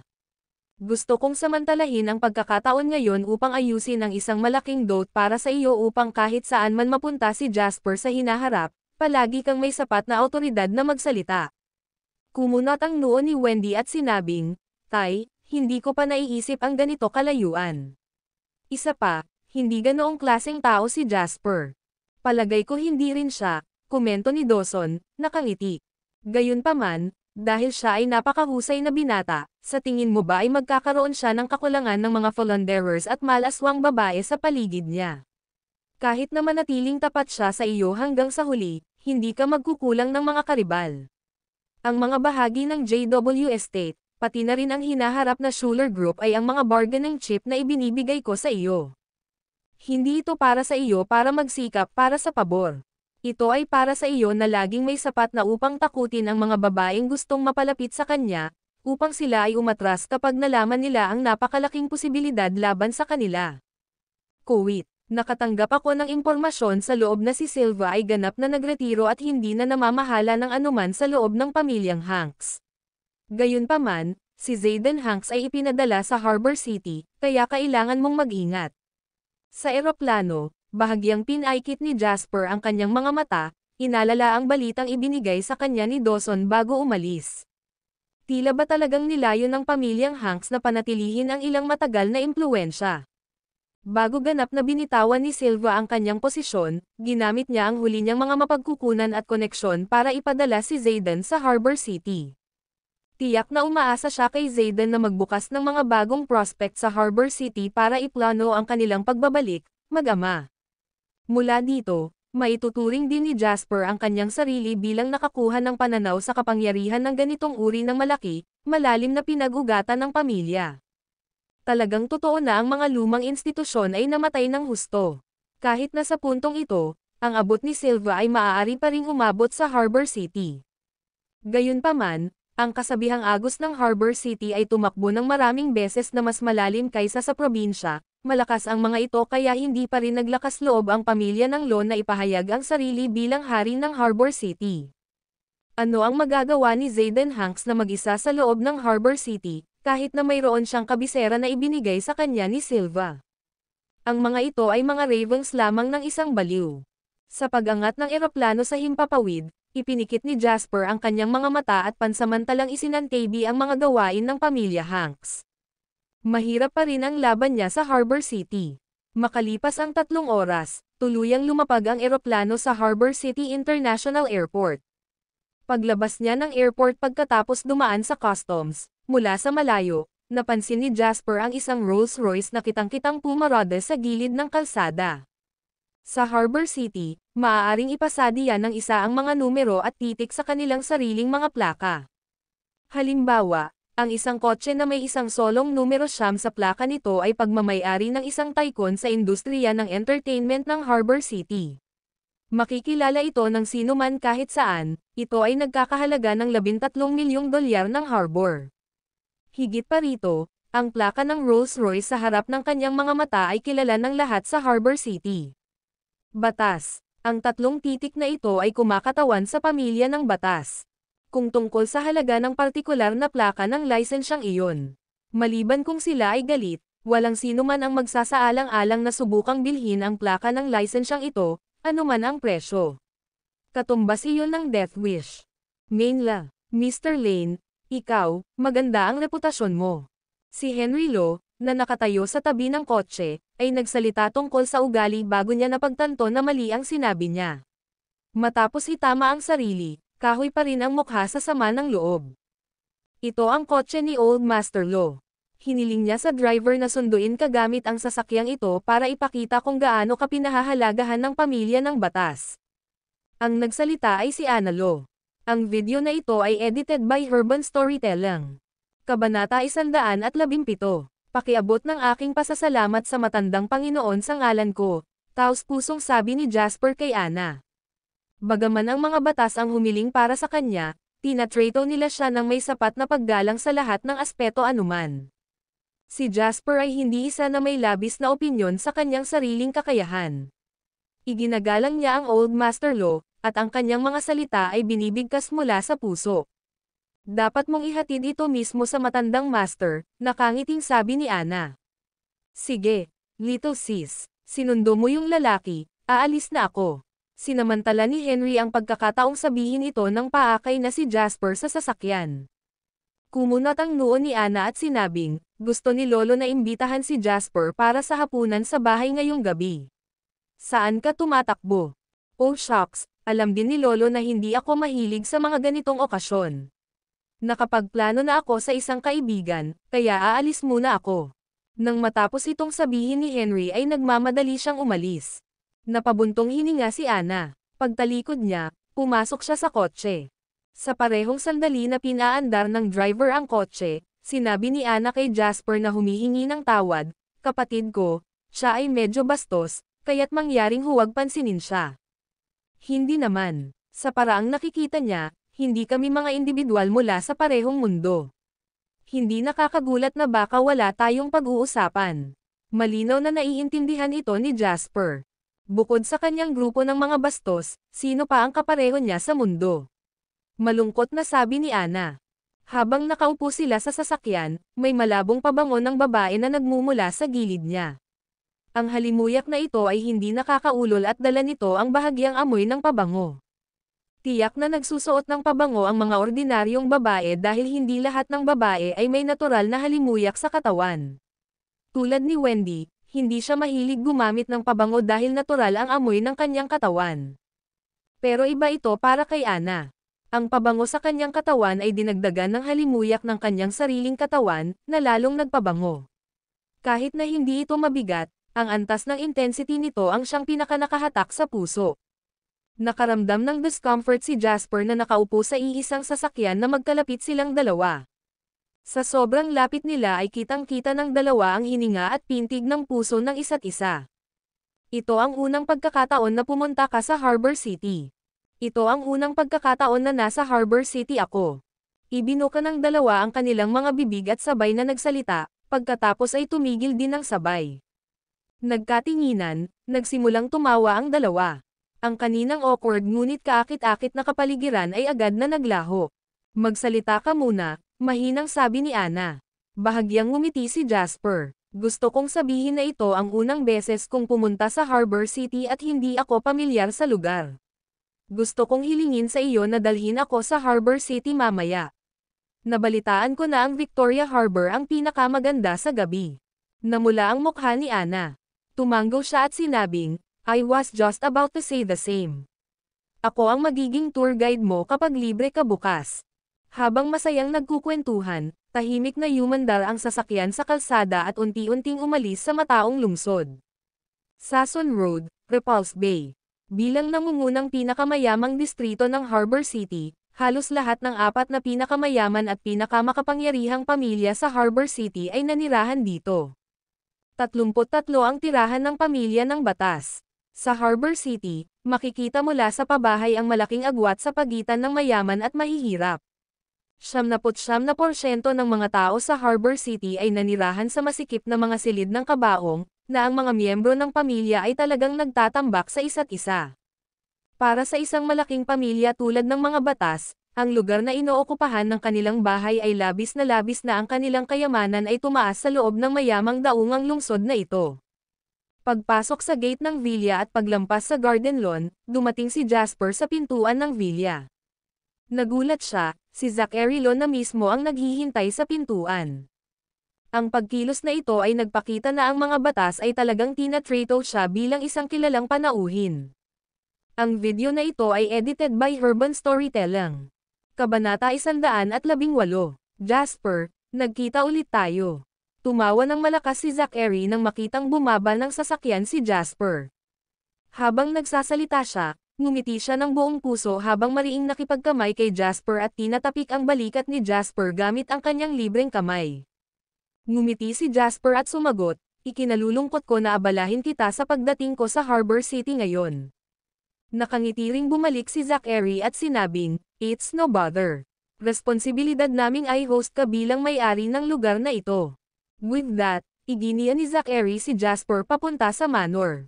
Sabi niya habang naglalakad, "Kumusta ang tanawin ng Harbor City habang papunta sa airport?" Nag-isip sandali si Jasper at same time na sinabi, "Nakita ko ang kasaganaan sa daan. Nakita ko rin ang mga pagkakataon sa lahat ng dako." Makahulugang sinabi ni Zachary, "Ang mga kabataan ay puno ng sigla. Iba talaga ang pananaw mo. Halika, nasa likod bahay ang matandang amo. Nakausap ko na siya tungkol sa iyo at gusto kanyang makilala," sabi ni Zachary. Kasunod ni Zachary sa likod bahay, nakita ni Jasper ang isang matandang lalaki na nakasuot ng maluwag at pang-araw-araw na damit na nakasuot ng straw hat. Gumagawa siya ng gawaing pag-aalis ng damo sa isang maliit na hardin ng gulay. Sa totoo lang, hindi talaga inaasahan ni Jasper na magiging ganito ang unang pagkikita niya sa corporate legend na Old Master Lo. Karaniwan, kapag ang matandang master ay walang magawa, gusto niyang panatilihing abala ang kanyang sarili sa maliit na hardin ng gulay na ito. "Wala na tayong magagawa dyan," paliwanag ni Zachary at saka naglakad patungo sa garden ng gulay. Sa sandaling ito, nakita silang dalawa ni Old Master Lo. Hindi pinansin si Zachary na naglalakad, sumenyas siya kay Jasper at sinenyasan itong lumapit. Pumasok si Jasper sa vegetable garden at ngumiti. "Matandang guro, ikaw ay kasing fit ng violin." Ang matandang master ay ipinanganak noong 1923 at ngayon ay nasa isang kagalang-galang na edad na 77. Sumando si Old Master Lo sa garden hoe, bahagyang pawisan ang kanyang noo. Bumantong hininga siya at ngumiti. May kakulangan ng lakas upang gawin ang iba pang mga bagay kapag ang isa ay matanda na, ngunit sa halip ay pakiramdam na makabuluhan ang nasa isang hardin ng gulay. "Halika, bata, halika at mag-usap." Pumunta si Jasper sa gilid ng matandang master. Sa wakas ay nagkaroon ng pagkakataon ang dalawa na tingnang mabuti ang isa't isa sa sandaling ito. Napakapayat ng matandang Panginoon. Siya ay hindi isang matangkad na tao, at hindi rin siya kung ano ang maaaring ilarawan ng mga nobela bilang walang awa na ambisyoso o mahirap hawakan. Ang kanyang buong tindig ay hindi nababalot ng dominanteng aura ng mga uri ng mga tao na nasisiyahan sa simpleng Panginoon sa lahat. Sa kabaligtaran, mas mukha siyang isang ordinaryong matandang magsasaka. Buti na lang nagniningning ang mga mata niya. Bagamat siya ay halos 80 taong gulang, ang kanyang tingin ay hindi madilim ngunit puno ng sigla. Sinuri ng matandang master si Jasper mula ulo hanggang paa at pinuri, "Not bad. Yangan, halika rito at tingnan mo. Kumusta ang aking gulayan?" Medyo mayabang na tanong ng matandang master. Tumingin si Jasper at napansin niyang hindi kalakihan ang taniman ng gulay, ngunit halatang may nag-aalaga dito araw-araw. Ang ilan sa mga gulay ay lumaki ng maayos. Kung ito ay mga ordinaryong tao, nag-iisip sila ng papuri at pambabala anuman ang sitwasyon. Gayunpaman, umiling si Jasper. "Older master, mali ang pagtatanim mo sa kanila." Nagulat ang matandang master. Tinanong niya, "Paano ito mali?"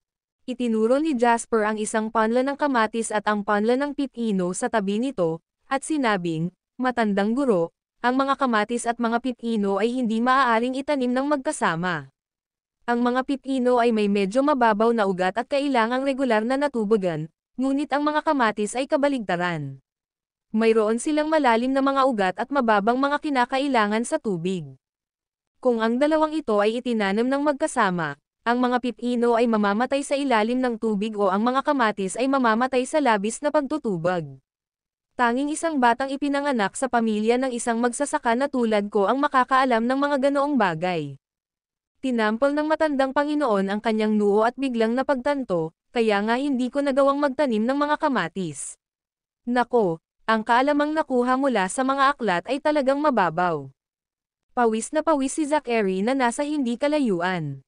Hindi niya talaga inaasahan na ang matandang master at si Jasper, kung saan ang agwat ng edad sa pagitan ng dalawa ay higit sa 50 taon, na magkaroon ng isang mahusay na pag-uusap sa paksa ng pagtatanim ng mga gulay. Si Anna, na lumapit sa kanya sa isang punto, ay humagalpak ng tawa. Anong tinatawa-tawa mo? Curious na tanong ni Zachary. Tiningnan ni Anna ang dalawang tao sa hardin ng gulay at sinabing, bago ito, hindi man lang nakinig si Lolo kapag sinabihang magpahinga pa, pero ayos na. Malamang mahihiya si Lolo na ay pakitang muli ang garden home ngayong may nagpahayag ng kanyang mga kapintasan. Ang video na ito ay edited by Urban Storytelling. Kabanata 119. Sa sandaling ito, ngumiti si Old Master Lo at sinabi kay Jasper, sa katunayan, mauunawaan mo kung paano maging isang tao pagkatapos mabuhay ng matagal. Ang prinsipyo ay pareho pagdating sa pagtatanim ng mga gulay. Mula sa pagluwag ng lupa hanggang sa paghahasik ng mga buto, pagpapataba at pagdidilig, pagkatapos ay paghihintay na mamulaklak at mamunga ang mga bulaklak, ang bawat proseso ay kailangang gawin ng maingat sa nararapat nitong pagkakasunod-sunod. Ang mga problema ay maaaring mangyari sa bawat yugto. Kung ang kalidad ng lupa ay hindi sapat, ang mga buto ay hindi lalago. Masyadong maraming pataba at ang mga ugat ay masusunog, ngunit masyadong maliit na pataba at sila ay malalanta. Masyadong maraming tubig at ang mga gulay ay mababadtad, ngunit masyadong maliit na tubig at sila ay matutuyo. Dapat tama lang ang lahat. Tumanggo si Jasper bilang malalim na pagsang-ayon.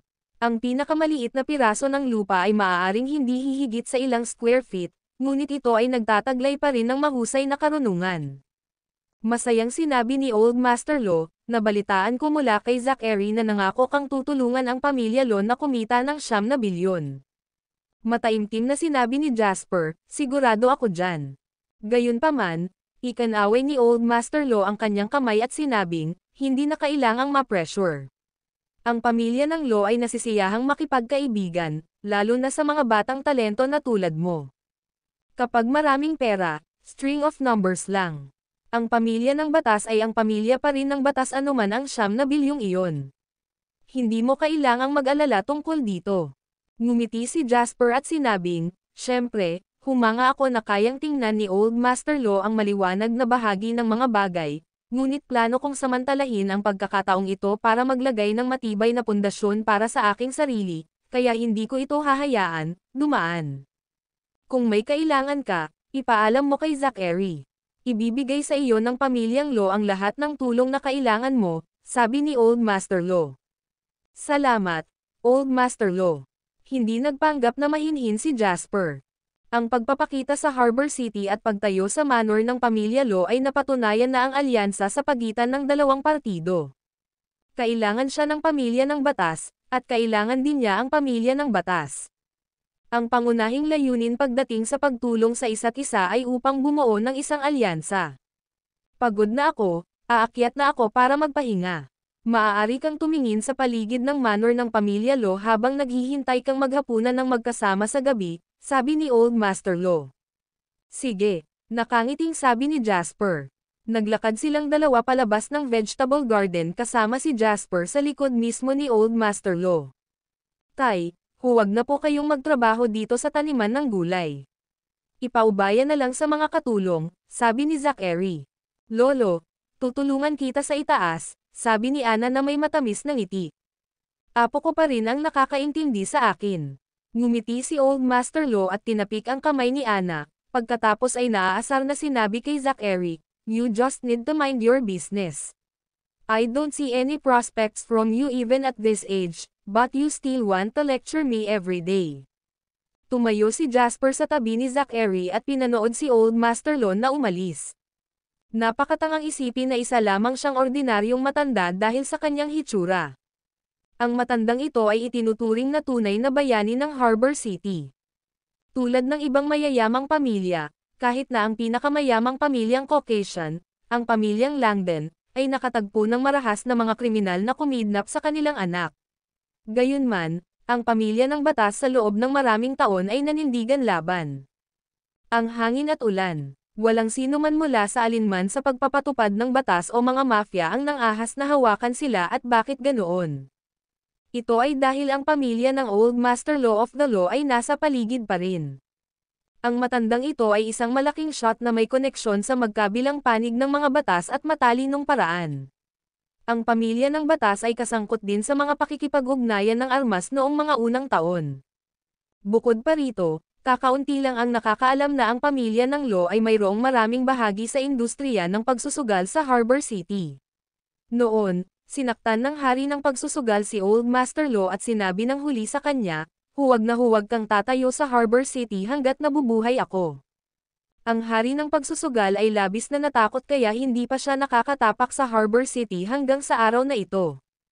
Noong nakaraan, pagkatapos lamang mamatay si Old Master Law, ang hari ng pagsusugal ay nangahas na pumasok muli sa Harbor City ng libre at madali. Ito ay makikita na habang si Old Master Law ay matagal nang nagretiro at abala sa hardin ng gulay na ito araw-araw, ang kanyang pangalan ay maaari pa ring panatilihin ang kabuuan ng Harbor City at Oma City sa kanyang kontrol. May kasabihan na alam ng lahat sa Elite Circle. Ang Old Master Law ay ang una at tanging tunay na nangungunang negosyante mula noong reformasyon sa ekonomiya. Hindi pagmamalabos na sabihin na ang kakayahan ni Old Master Law ay nalampasan ang langit. Ang video na ito ay edited by Urban Storytelling. Kabanata 120. Jasper, balita ko nagsimula ka ng isang kumpanya ng pamumuhunan sa mainland. Matapos umakyat si Old Master Law para magpahinga, dinala ni Zachary si Jasper sa likod bahay at tinanong ang huli. Hindi na nagulat si Jasper na malaman ito ni Zachary. Pagkatapos ng lahat, ang pagsisiyasat sa kanyang background ay magiging isang walang hirap na gawain para sa pamilya ng batas at sa kanilang mga kakayahan. Limitado ang aking mga kakayahan at hindi ako makakagawa ng mga partikular na gawain, kaya't maibibigay ko lamang ang pera at hayaan ang mga profesional na gawin ang pinakamahusay na ginagawa ng mga profesional, nakangiting sabi ni Jasper. Tumawa si Zachary at pagkatapos ay sinabing, ang gawaing nasa mababang uri na gumagamit ng pagsisikap, ang gawaing panggitnang uri gamit ang talento, at ang gawaing nasa mataas na uri na gumagamit ng mga tao. Humalaklak si Jasper at sinabing, in fact, in my opinion, this is a golden age, especially in mainland where opportunities are everywhere. Magsimula ng mas maaga at maaari kang magkaroon ng ilang mga preemptive na pagkakataon sa hinaharap. Tumanggaw si Zachary at sinabing, namuhunan ang iyong kumpanya ng pamumuhunan sa isang kumpanya sa internet na tinatawag na Terryzone Inc. Mukhang napaka-optimistiko mo tungkol sa industriya ng internet. Tumanggaw si Jasper. Ang internet ay ang pangkalahatang trend ng hinaharap. Ito ang pinili ng henerasyon. Hindi naman nagkomento si Zachary tungkol doon. Alam ni Jasper na ang lahat ng mayayaman at makapangyarihan sa Harbor City ngayon ay nananatili pa rin sa mga tradisyonal na industriya bukod sa ilang iba pa. Hindi dahil sa mga tradisyonal na industriya ay hindi kumikita, ngunit ang mga taong ito ay nakasanayan na sa malalim na paglilinang sa larangang kanilang pinaggalingan. Hindi nila naiintindihan ang internet, at hindi rin sila optimistiko tungkol dito. Ang isyo ng mayayaman na may limitadong paningin ay hindi eksklusibo sa Harbor City. Ito ay pareho sa maraming lugar. Ang kasalukuyang pagganap ng mga kumpanya ng internet sa stock market ay talagang ginagawang lantian ang mga tao sa inggit, sabi ni Zachary. Ang pamilya ng Law ay mayroon ding ilang mga pamumuhunan sa mga stock ng Harbor City, ngunit ang kasalukuyang kaguluhan sa mga stock ng Harbor City ay naging mapanlin lang at ang merkado ay medyo hindi mahuhulaan. Ilang kamakailang pamumuhunan ang nabigo, at ang mga komento laban sa pamilya ng batas mula sa labas ng mundo ay nakakagulo, na lubhang nakakaligalig. Agad na naalala ni Jasper ang tungkol sa pamilya Law mula sa alaala ng kanyang nakaraang buhay. Sa kanyang nakaraang buhay, ang pamilya Law sa oras na ito ay dumanas din ng 9 bilyong pagkawala at naghahanap ng mga pagkakataon upang mabawi ang nawala sa kanila. Gayunpaman, Ang mga bagay sa mundo ng pananalapi ay hindi maaaring gawin ng madalian. Ang pamilya ng batas ay gumawa ng ilang mga pamumuhunan. Bagamat may mga nadagdag at natalo at mayroon pa ring bahagyang tubo sa pangkalahatan, hindi ito nagkakahalaga ng pagbanggit kung ihahambing sa kanilang mga pamumuhunan at mga panganib na kinuha. Halimbawa, kung ang isang tao ay nakakuha ng 10,000 mula sa paggastos ng 1 milyon habang nanganganib sa posibleng pagkawala ng kalahating milyon, dapat bang isipin ng isa na matagumpay ang gayong pamumuhunan? Ito ay walang pag-aalinlangan, isang kabiguan. Iyon ay dahil ang gastos at mga panganib ay masyadong mataas at hindi katumbas ng kita. Higit pa rito, ayon sa timeline, dapat ay nakabili na ang pamilya ng Lo ng Hansel Index sa ngayon. Ito ang huling financial investment ng Lo family dahil nawalan sila ng 800 milyon ng sabay-sabay sa investment na ito. Ang 800 milyon ay hindi malaking bagay para sa pamilya ng batas, ngunit ang kabiguan na ito ay nagtulak sa pamilya na ganap na talikuran ang merkado ng kapital sa pananalapi at bumalik sa mga tradisyonal na industriya ng real estate at paggawa ng mga barko. Tinapusta ba ni Mr. Lo na babagsak ang mga stock ng Harbor City? Tanong ni Jasper ayon sa impormasyon mula sa alaala ng kanyang nakaraang buhay. Nagulat na sabi ni Zachary, "Oo, paano mo nalaman?" Sandaling nag-isip si Jasper at sinabing, "Maaari mo bang tingnan ang mga stock ng Harbor City dito sa bahay, Mr. Lo?" Tumango si Zachary, "Sumama ka sa akin." Sa patnubay ni Zachary, dumating si Jasper sa isang study room. Matapos i-on ang computer, inutusan ni Zachary si Jasper na maupo sa harap ng computer habang siya mismo ay nakatayo at nanonood. "Magkano ang binili ng pamilya Lo?" tanong ni Jasper. 1 bilyon. Napabuntong hininga si Zachary. Dahil bumabagsak na ang stock na aming itinaya, ang kamakailang pagtaas ng Hansel Index ay nangangahulugan din na ang Lo family account ay mayroon na ngayong pagkawala ng hindi bababa sa 200 milyon. Pero handa kaming dagdagan ang puhunan. Hanggat ang Hansel Index ay bumaba sa ibang pagkakataon, hindi lamang natin mababawi ang ating mga naunang pagkalugi kundi kikita din tayo ng maraming pera. Ngumiti si Jasper, umiling, at sinabing, "Mr.